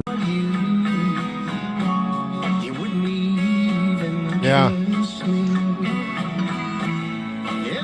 And You've been seeing here, listen to Kenny Vaughan. Now that's a subtlety. That's a guy who knows how to play guitar. so welcome back, baby, to the past Side of town. A great arrangement of that song. Oh yeah, this is just so good. There's the plaything. Yeah. Oh yeah. Just another overnight. And so in other words, the guy has massive talent, Johnny. By the way, he doesn't perform anymore. He's retired. No, from, his last in- concert was on July of 2023. yeah, Wow, he's, that was what last is he summer. now? 81. 83. Yeah. Doesn't say how old he is. I can tell you when he was born. He's 80, 81, something like Wow. that. Yeah, But 81, yeah. Yeah. Wow. You don't have to Yeah. be touring when you're that. No, that's also, something. I mean, hopefully Yeah. he's okay and he still has something, I love the story that he was born in New York City, but then they moved to Baton Rouge. Yeah. When he was, that's Yeah. probably what, if he stayed in New York, he may have been the artist we know, Also, I think he had kind of a southern sound. I mean, that song alone has a very Yeah. southern feel. Oh, I've got two more samples of him playing Yeah, this let's do song. it. But he said he's been interviewed as to why. He goes, I lived in Beverly Hills. There was no poor side of the town for me. Well, you you know? hear the lyric? He goes, "That new guy you've been seeing." He doesn't say Yeah. that rich guy. And I think the next one has the middle eight. Like, what a great break this guy wrote for that song. Yeah. But I love the line where he goes, "It's hard to have nice things on the poor side of Yeah. town." Like, Mhm. wow, what a great lyric. Yeah. I like those songs. That's like that. Down in the boondocks. He's the guy Yeah. from the wrong side of town. And Yeah. my song, Society Hill. Yeah. Well, let's see. Great song. This Great song. this clip may have thanks, Johnny Rivers' middle eight. Let's see. And it's hard to find nice things. The poor side of town.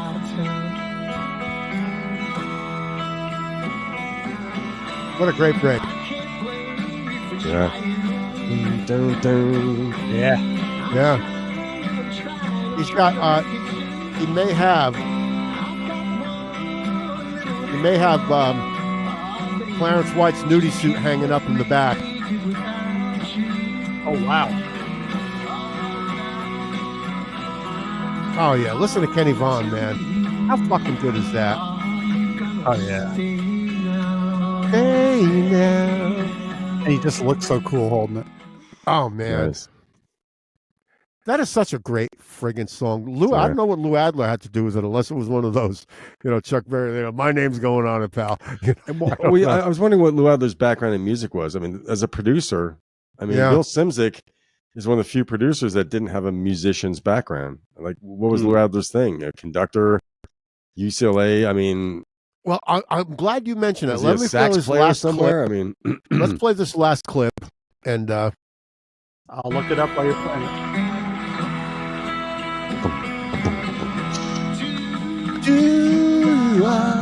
Oh yeah, see the nudie suit hanging up back there.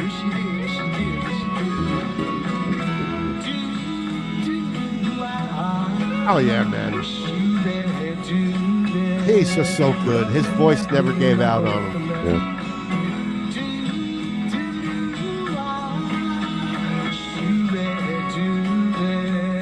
Yeah, Marty Stewart's told him. Yeah.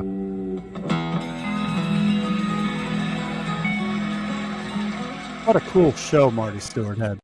Yeah. Wow. I got a Lou Adler thing for you here. Yeah. So all I can get is his career in music began as co-manager alongside Herb Alpert of Jan and Dean. Herb Alpert was in Jan and Dean.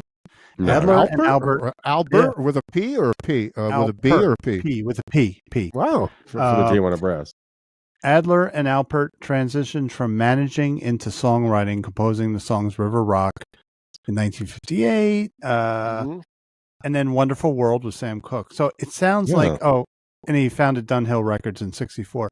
So it doesn't, this is Wikipedia, but it doesn't say like he was in bands or anything. So maybe he was like looking for a business angle of how to make money. Yeah, he was a guy with some, he had probably some kind of talent, an ear for music. He produced some mamas and papas. Yeah. Can I say one more thing about Poor Side of Town from the great Johnny Rivers? Want to have a guess as to who played on that? Oh, yeah. Hal Blaine. Hal Blaine on drums, Larry Knechtel on piano. Damn. Joe Osborne on bass. Damn. Guess who's singing backup on it? There were three background singers. Glenn Campbell. Darlene Love was one of the background singers on that. She's great. That studio version of that song, yeah. Wow. What you were saying about producers, Lou, you were saying, like, I recently read an interview with the two guys from America, Dewey Bunnell and Jerry Beckley. And they were saying about how they came to work with George Martin. And George said, listen, he was no longer with EMI. He had his own air studio in London. I guess this was before they built the one on the island. Montserrat. And George said, so they went to London. Of course, both of them are dual citizens. They're actually English citizens too. Because the Air Force, right? They're Air Force base and everything. Yeah. Mm-hmm. George Martin said to them, interesting, you were mentioning this before. George Martin said, listen, I don't really know what a producer does. This is what George Martin is saying to them. I can't really tell you what a producer does, but I'm willing to work with, so in other words, weird. In different circumstances, like for instance, the Carpenters, right? Richard Carpenter was the producer. They had a producer listed on the record, but all that producer did at that point was get the musicians together. Okay. So the producers do different things for different projects. Right. You understand, right? Yeah. Maybe America I think they were very self-contained in a lot of ways. You're exactly right, because they produced themselves on their first three records. And then I think on the fourth one, it was called, I don't know, Homecoming, Holiday. one of the H's, right? Yeah. And that's when they got George Martin to agree to work with them. Yeah. But so I'm thinking he probably didn't feel the need to tamper with them too much. It's exactly what he said. What he said. He goes, there's not a lot, a couple of delicate little, George Martin, he can produce a little string arrangement for you, and things like that. But absolutely. Yeah. And what I love about those guys is they still cherish and praise Dan Peek for what he contributed to the band. Okay. Yeah. It's bad funny. mouth him or anything like that. Yeah, I think they just felt honestly that it wouldn't work if they got back together. And he was leaning in another direction into the whole. I don't think that they didn't want to do Christian rock or anything that was, had religious overtones. Just keep the music, keep your religion and your politics too out of it, But the thing was, in the original trio, not one was any really better than the other. Yeah, yeah. Vocally, they each had a certain thing going, but instrumentally, like there was no one was really a better singer, I think, than the other. We may have a favorite, but Beckley was as good as in his own way as Peake was in his way, and as Bunnell was in his own way. Being the hit machine, that Bunnell was the hit machine, though. He wrote the first two. He wrote several. I mean, Ventura Highway, Horse with No Name, Tin Man. But these guys were saying the interesting thing was that Dewey Bunnell had, what was their first hit? Horse with No Name. Horse with No Name. Then, I Need You. Then you have a different lead singer. So they didn't want it to be the same voice on every, which was really cool. Yeah. Right? Well, they wrote separately. So, if Dewey Bunnell sang it, it was the song he wrote. But I just think that the balance between them, it's funny they never had another self-penned hit after Dan Peake left. Magic was written by, was it Russ Ballard or Hank Ballard or one of the Ballard? By, some big name writers. Yeah, but they just never. Oddly enough, the fact that Dan Peake didn't overshadow them when he left, it messed with the thing in a lot of ways. And Dewey Bunnell actually said he can tell that Dan Peake was struggling with some, like, for instance, the first line of the song, "This is for all the lonely." Like, who would write a song that says the first line is "This is for"? And then he said he could tell he was struggling with religion, like "Until you drink from the silver cup." Yeah, he could kind of tell, like, don't cross the river if you can't swim the tide. Yeah, he can kind of tell where. Yep. Yeah. And I'm very, they said, very few artists have become religious and successfully incorporated it into their songs without alienating fans. Kerry Livgren from Kansas is a notable exception. He did it, but really, and this guy, and what you're telling me about America, you can take your religion, if you say you become a Christian, you can incorporate that. You can be spiritual, which I appreciate. Kerry Livgren was spiritual in his lyrics. But he wasn't being Scott Stapp from Creed or whatever, It's like it was obvious. Right. Most of those Kansas songs, the late 70s, just listen to him with a spiritual ear. He was writing. He was a Christian, but he didn't alienate anybody by the way he wrote them. And it sounds like the lyrics he's quoting from America, same thing. But like he Dust was in the struggling. Wind? It sounds like no. I'm talking about, but with America, was he struggling with being a Christian and writing songs and trying not to, like? I think it was his struggle with some kind of faith, and the fact that he was also, he burned out. Yeah, and also he and his wife too. Dan Peake's wife was a co-writer on "Lonely People," I think. Oh, right. Yeah. Okay. I don't know too much of the history of America, but I know these songs. No, I never heard his. Apparently, he did some good solo stuff, but it had that kind of lean to it, But I think it looks like he needed that so-called salvation because some of those early America tours, they read that book. He broke his hand, he got hammered one night and just punched a wall. So there was something going on there. What? They didn't teach you American history in school, Mark? Yeah. One day my teacher came in and said, "America's greatest hits. This is all you need to know about American history." Muskrat Love. Who wrote Tom Sawyer? Rush. Do you know, Lou, when I was in high school, my history teacher used Power Windows lyrics to Manhattan Project and another Rush song. There was another one, but Manhattan Project was used in my, because you had mentioned how am I going to teach these kids about that? We were all Rush heads in the 80s, That was the coolest. He played it for us in class too, Wow. There was a time when it all began. This is, I have a clip from the Guitar Bar in Asheville, North Carolina. Here it is.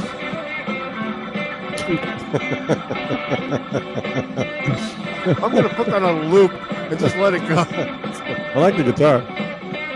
Yeah, was that a Firebird? Is that a Firebird or a Thunderbird? What is a Firebird, isn't it? Mark? that a Firebird or a Thunderbird? It's a seagull bird. I think it's a Thunderbird. Seagull. That's not a Firebird. I think it's a Thunderbird. Well, I don't know. Let's see. Doesn't look like a Firebird. I could be wrong. It's got the upside down headstock. No, that's the. Oh, that's not even a Fender headstock. No, that's a Firebird. That's a Gibson. Oh, okay. He's really feeling the blues, isn't he?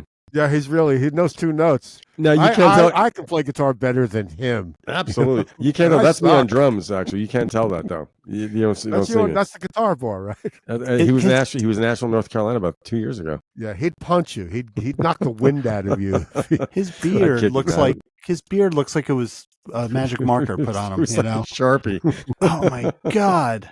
I just colored in the gray. You know what? In the words of the great Ray Hudson, I'd like to tell him to go suck a lemon. Who's Ray Hudson? He is a soccer commentator from Newcastle who has a great accent.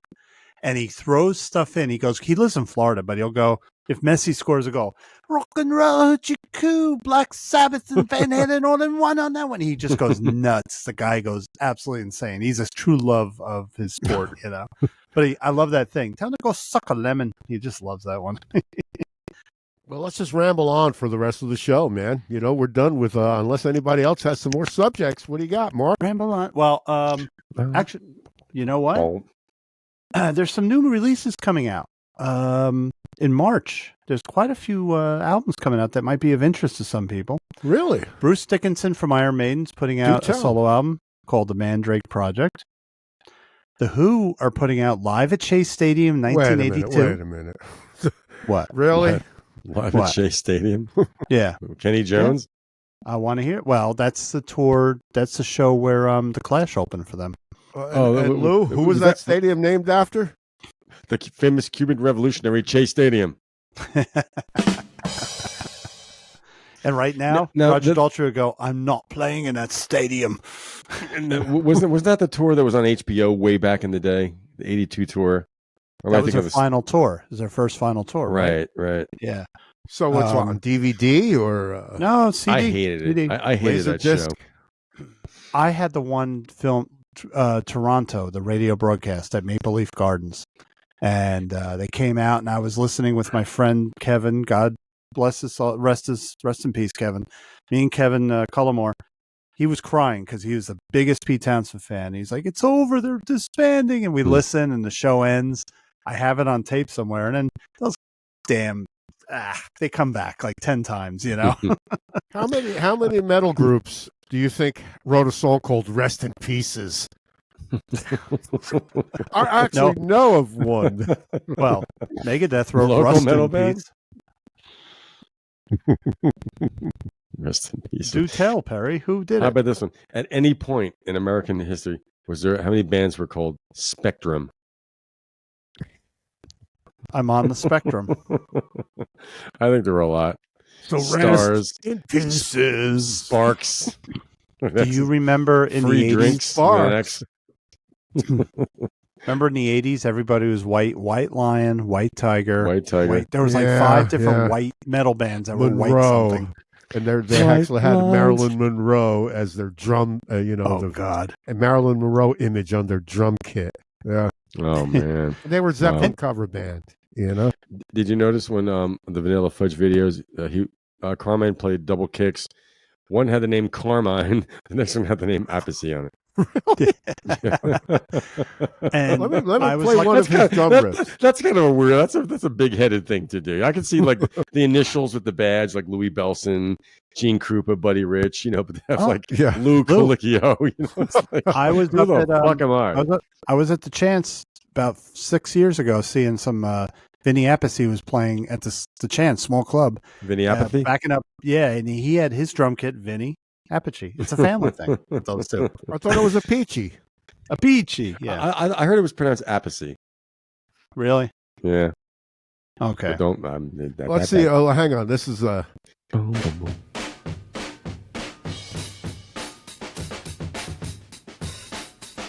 that's Carmine, right? Black Cat Moan. Doing some interesting things in there. That's Tim Bogert on drums. Yep. He liked a lot of fuzz bass. Now, was Jan Hammer playing keyboards on that? No, it was just a trio. They were a power trio. Yeah, yeah. And Carmine sang most of the vocals in that Did band. he really? Yeah. Wow. Because, like I said, Jeff Beck always wanted to have Beck and Bogart and Apici with him. He wanted him in the Rod Stewart group, the Jeff Beck group. Yeah. So after Jeff Beck group, they did an album called Rough and Ready with Cozy Powell on drums. It was very R&B-ish. Not many people know about it. It's a great album. Then they disbanded, and then he got Bogart and Apici in the band with the intention of making a new Jeff Beck group, and they got a couple singers. Didn't work out. So then they regrouped as this trio, and he sang. I think Jeff Beck may have sang on one or two songs. He's a horrible singer. And Carmine, but I was reading up on it. The reviewers said that Carmine, he's not a great singer, but he's serviceable. He could sing. Okay. He could do the songs. And if you listen to that album, you could they all sang backups. You could hear him on there. It's decent enough, you know. Yeah. So let me tell you something. Just real quick. Take your time. Albums coming we're out. only 20 minutes before 2 hours. Yeah. Right. Judas Priest are putting out a new album, Invisible Shield. Rolling Stones live at the Wiltern. A 50th anniversary edition of $1 Billion Babies is coming out. That's interesting. Whoa. Were they going to remix it, or is Bob Ezrin going to remix it? Well, let me see. Maybe Bob Clearmountain should remix it. Includes disc of live recordings from the era, outtakes and single versions. Nah, I'm sure it's remixed. You got to remix, but yeah. I don't know. It's a great album. One of the best albums ever released. Machine Head, Deep Purple, 50th anniversary edition coming out. Wow. Where it's remixed by, get this, Dweezil Zappa's remixing it. Oh boy, it's kind of strange, you know. It's gonna suck. I don't know, but it's going to have two. Does he have the credentials to do that? He's a Frankhead. He's probably going to put xylophone on it or something. You know. It should have been. Steve Wilson. Sorry, it's going to be a Dolby Atmos, which I don't know if you guys know about Dolby Atmos. I know exactly what it is. That sounds fantastic. Bob Clearman loves Dolby Atmos. Yeah, it's the future of surround because whereas it was all around you, now it's coming from above you too. So, Black Crowes are putting out Happiness Bastards, a new album. Pretty good. I don't care. I thought those guys hated each other. I mean, you know. Money talks. Why do you think I tell Scott Oasis are getting back together? Money talks. You can hate each other. How come when you need the money. Yeah. Yeah, that's Not true. necessarily when someone offers Lou, this is to for you. Yeah, it's true. Blue Oyster Cult putting a new album out in April, Ghost Stories. Really? And their last album was fantastic. So yes, I'm hoping this is good. For not putting an album out in 20-something years, like 22 years, it was pretty damn good. Yeah. Get this one. This guy hit 80 like a few years ago. Ian Hunter, Defiance Part 2. Wow. With guest appearances by the Black Crowes, Cheap Trick, Def Leppard, Jeff Beck, and Taylor Hawkins, Pearl Jam. So the Jeff Beck stuff must have been recorded a while ago. Yeah. I got to tell you, I've seen clips of Moth the Hoople. They sucked. You know, like I've seen clips like studio band. The songs aren't that good. You know, they're hit and miss. Is it blues rock? It's all the way from Memphis. You know, it's it's not. It's kind of crap, man. Yeah, I like some. They're like. Well, I gotta say they're like Cheap Trick. There's Cheap Trick have some of my favorite songs ever written. It's a good analogy. And then they have some shitty songs. Mott the Hoople, they have a couple albums that I really like. It's like the one with Violence. I like that one. But they have that little bit of glam coming in, which when you get the glam angle coming in, it gets a little like kind of like kishy, you know, and whatever. But hit and miss with that band, you know. If it wasn't for David Bowie, man, they would never have really done anything. Yeah. You know? Yeah. I think they didn't want to do that song, I don't think. Is that always the case? Really? It's a piece of bollocks. But I don't like that song. I never did. What, all the young dudes? All the young dudes. Play it to death. It's like Bohemian Rhapsody. Just take it away from me, you know? Bohemian Rhapsody, when I first heard it, I'm like, this is different. Yeah. All the young dudes, I just didn't like that sound from the beginning to the end. Just really? Yeah. I know. But Bob Clearmountain. Hey, dude. I got to tell you, I saw a little interview with Bob Clearmountain. One of my heroes. he was being interviewed by these two guys. I'm not sure if they were drummers or whatever. They were at Bob Clear Mountain Studio, which is where? Maine? Yes. Vermont? Maine? It's in Maine? That's Bob Ludwig. Bob Ludwig's in Maine. Well, where's Bob Clear Mountain? That's a cool place to go. L.A. California, probably. He might be in New York. I think, I'm not sure, but he was mixing. He had a mix of Born in the USA by Bob Clear Mountain. Bob Clear Mountain by Loose Beds Rings. He did the original. He did the original mix. He did the original mix. Yeah. What he did was he pulled up the master. He has a copy of course, he has a copy of the master tape. Yeah. And for these two guys came to interview him in his studio, and he had this on the board. I got to tell you, so they said, could we hear Bruce's guitar raw, without any process on it? He was banging on his Telecaster. He was knocking it out of tune. Really? And you know how Bruce Springsteen plays guitar. He was chugging at it, and he did it twice. It was rocking, man. It was rocking. Steve Van Zandt, there's an acoustic guitar track of Steve Van Zandt strumming acoustic guitar. On Born in the USA? On Born in the USA. No shit. You're going to have to go to YouTube and look up Bob Clear Mountain with Born in the USA. Or it might be called Nerding Out on Born in the USA with Bob Clear Mountain. And he broke it down. So he played the drums. He played the drum track without any effects on Max Weinberg. It was just like any other drum kit. It was a regular drum kit. Sounded like your drum kit. Sounded like any other drum kit without the processing reverb on it. Yeah. Right. He probably threw like on the snare drum on Born. It's like it's immense, but that's reverb. It's probably sampling on there too. I bet. Without that on it was just Max hitting a Ludwig snare like drum or anyone else. Whatever. Absolutely, like any other drum kit. Mark, what are you looking up, Mark? I'm looking at Bob Clear Mountain Studios. First of all, it's fucking amazing. But I think it's LA because I see palm trees and I see mountains. So that to me is LA. Okay, Unless it wouldn't be Maine. No, he was born in Connecticut, though. I'd rather go to Maine. Me too. Well, there's something about Bob Ludwig. Again, with mastering, it's all about the speakers. You're not in a recording studio. You're just listening. Bob Ludwig, with his studio in Maine, the speaker holders that will hold them are actually drilled into the bedrock beneath the house. So there's absolutely no chance of the room reverberating. That's amazing, just amazing. Well, these were younger guys. These were guys like saying 30-something, 40 years old. And Bob Clear Mountain had this desk, 8 feet long with, he's reaching over. And he told them, he did this for those guys that were interviewing him. He said, Bob Clear Mountain said, if I were actually mixing the song, I'd kick both of you the fuck out of here, he said. Because because these guys are like, they were noticing this, like, listen to that. Like, and Bob Clear Mountain does not mix like that. He doesn't, he said some of these groups like Bruce Springsteen, he goes, they mix themselves practically. Yeah. And there was Steve Van Zandt strumming guitar in there.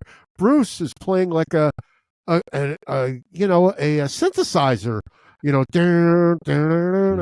Bruce playing that thing. Wow. Interesting. Go ahead, Mark.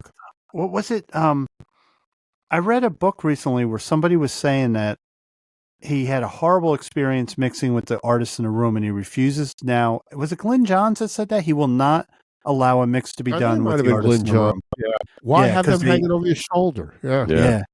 Right. But don't forget, Bob Clear Mountain is a mastering engineer. He's not, he's a mastering engineer. He's a mixer. He's a mixing engineer. Yeah. So Bob Ludwig is mastering. So basically, Bob Ludwig gets the finished tape. Then mastering engineer, he gets the mix tape. Yeah.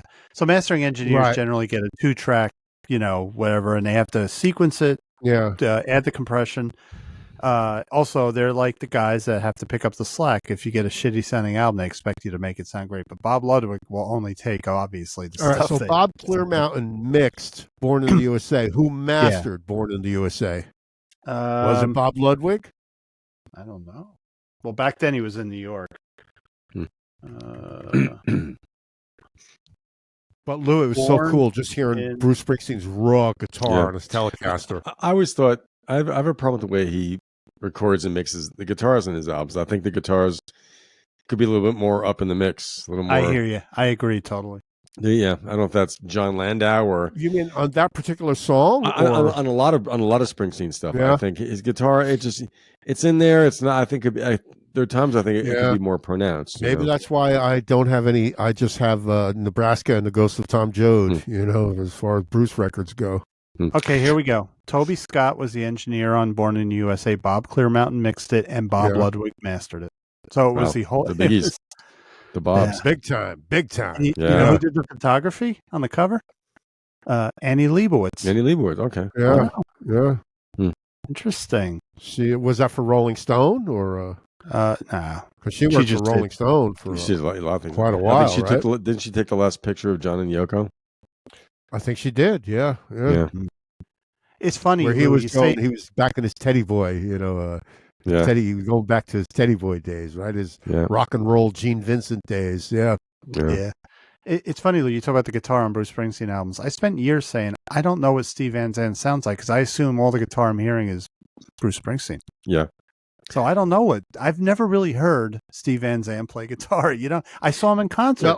It was incredible. Like, if you find that video, and he breaks it down. And they're strumming nice sounding acoustic guitar, by the way. He put a harmonizer on it or something. Wow. And it sounds really nice. Yeah. Do you know the guitar solo on Promised Land? Yes. That's Steve Van Zandt. That's Steve Van Zandt? Yeah. Okay. Yeah. Okay. I thought it was Bruce Springsteen that played. I'm thinking of Darkness on the. I'm thinking of something else. Yeah. Badlands. You're thinking of Badlands. That's probably Bruce. Yeah. Now the guitar solo on Cover Me. That's a good guitar solo. Yes. That's Bruce.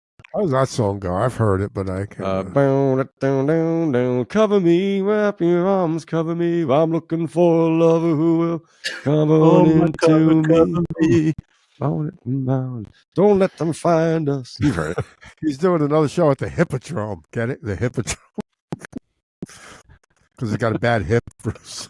Does he have a bad hip? I don't know. Oh, come on. Shecky's. Perry will now be at Shecky's. Because he's falling on stage now. And there's the one we threw. He threw some kind of Telecaster about 500 feet behind him. No one was there to catch it. Oh, you saw that? It's just but as soon as he does, he's cracking up though because it's not the iconic There's supposed to be a roadie there to catch it. There's supposed to be catch it. It crashes next to the drum riser. I think probably his guitar tech was supposed to catch it. Yeah. Yeah. But when it happens, he turns around and he starts cracking up. Let me tell you something. There's choreography with that because I have the DVD live at Hyde Park. He did that show in London, and it's the only DVD of a complete Bruce Springsteen show out there, believe it or not. And it was like the last tour Clarence Clemens did before he died. And I'm watching that, and I'm amazed. Like he goes, he doesn't cut in between songs. He goes from song to song. So he takes off his guitar without looking. He's throwing it, and the roadie's catching it. It's like, whoa, It's like, it's supposed to be there. So, or somebody's supposed to be there. Sad news about Brian. Sad news about Brian Wilson, though. I listened to Pet Sounds in the car today. Half of Pet Sounds, and it's sad as all the problems he had, all the issues he had, and then you think he could get it together. He did.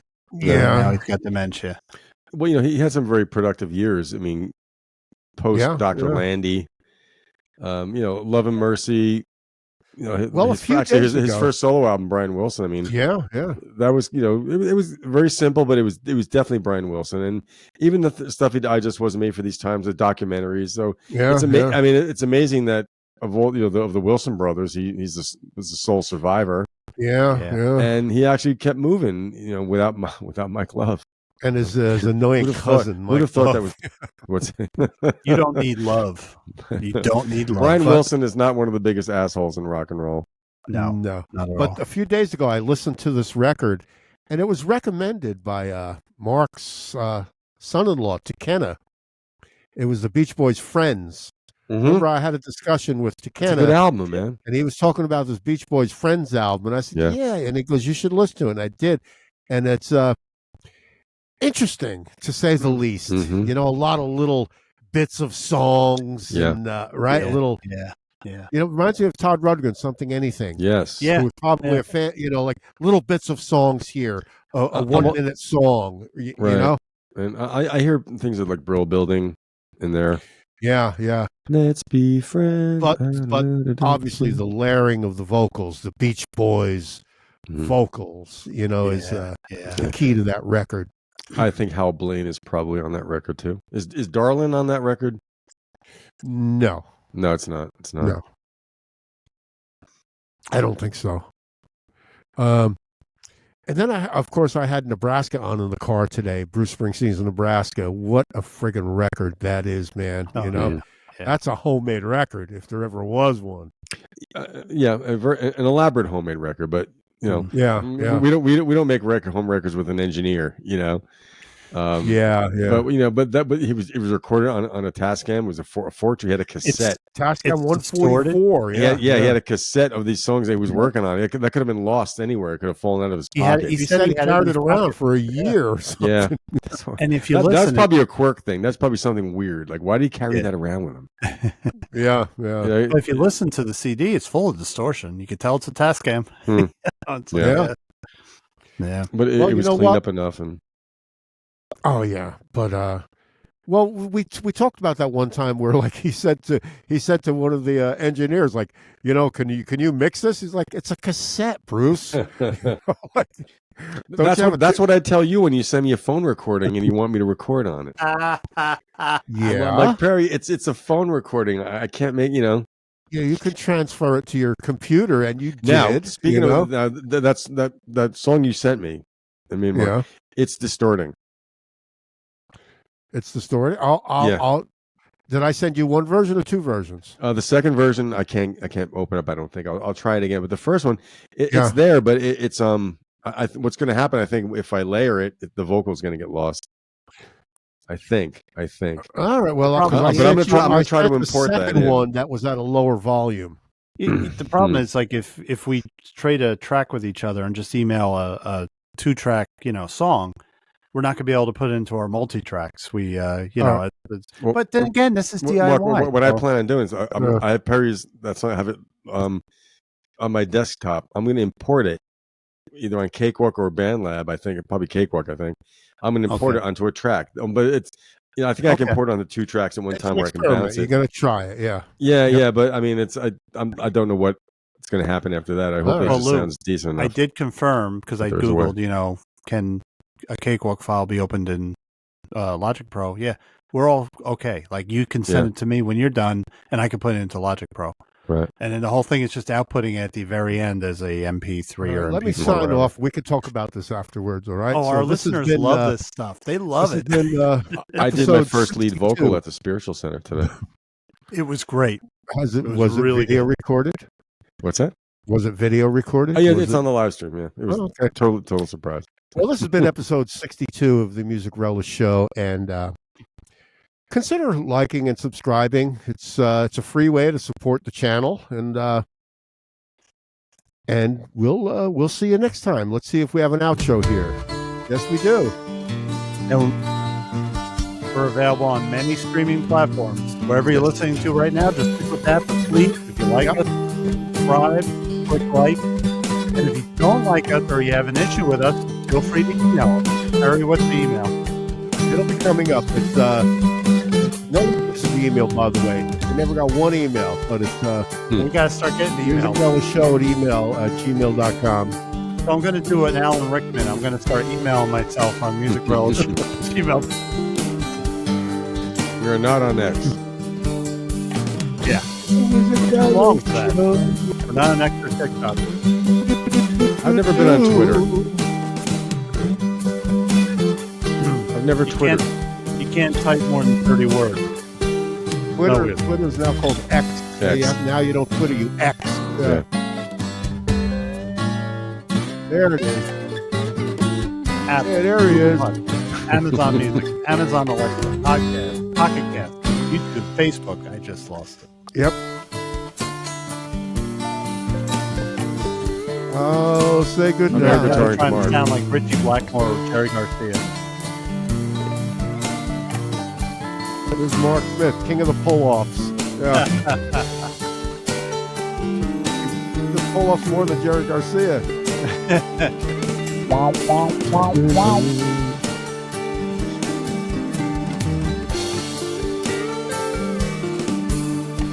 It's called the Music Relish Show with Lou and...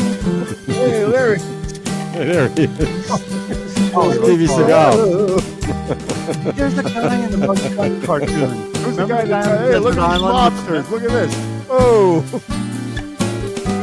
Podcasters convicted in ties with the mafia. Wasn't me. Wasn't me. That's funny. Oh, yeah. See you soon. Good night. The Music Relish Show.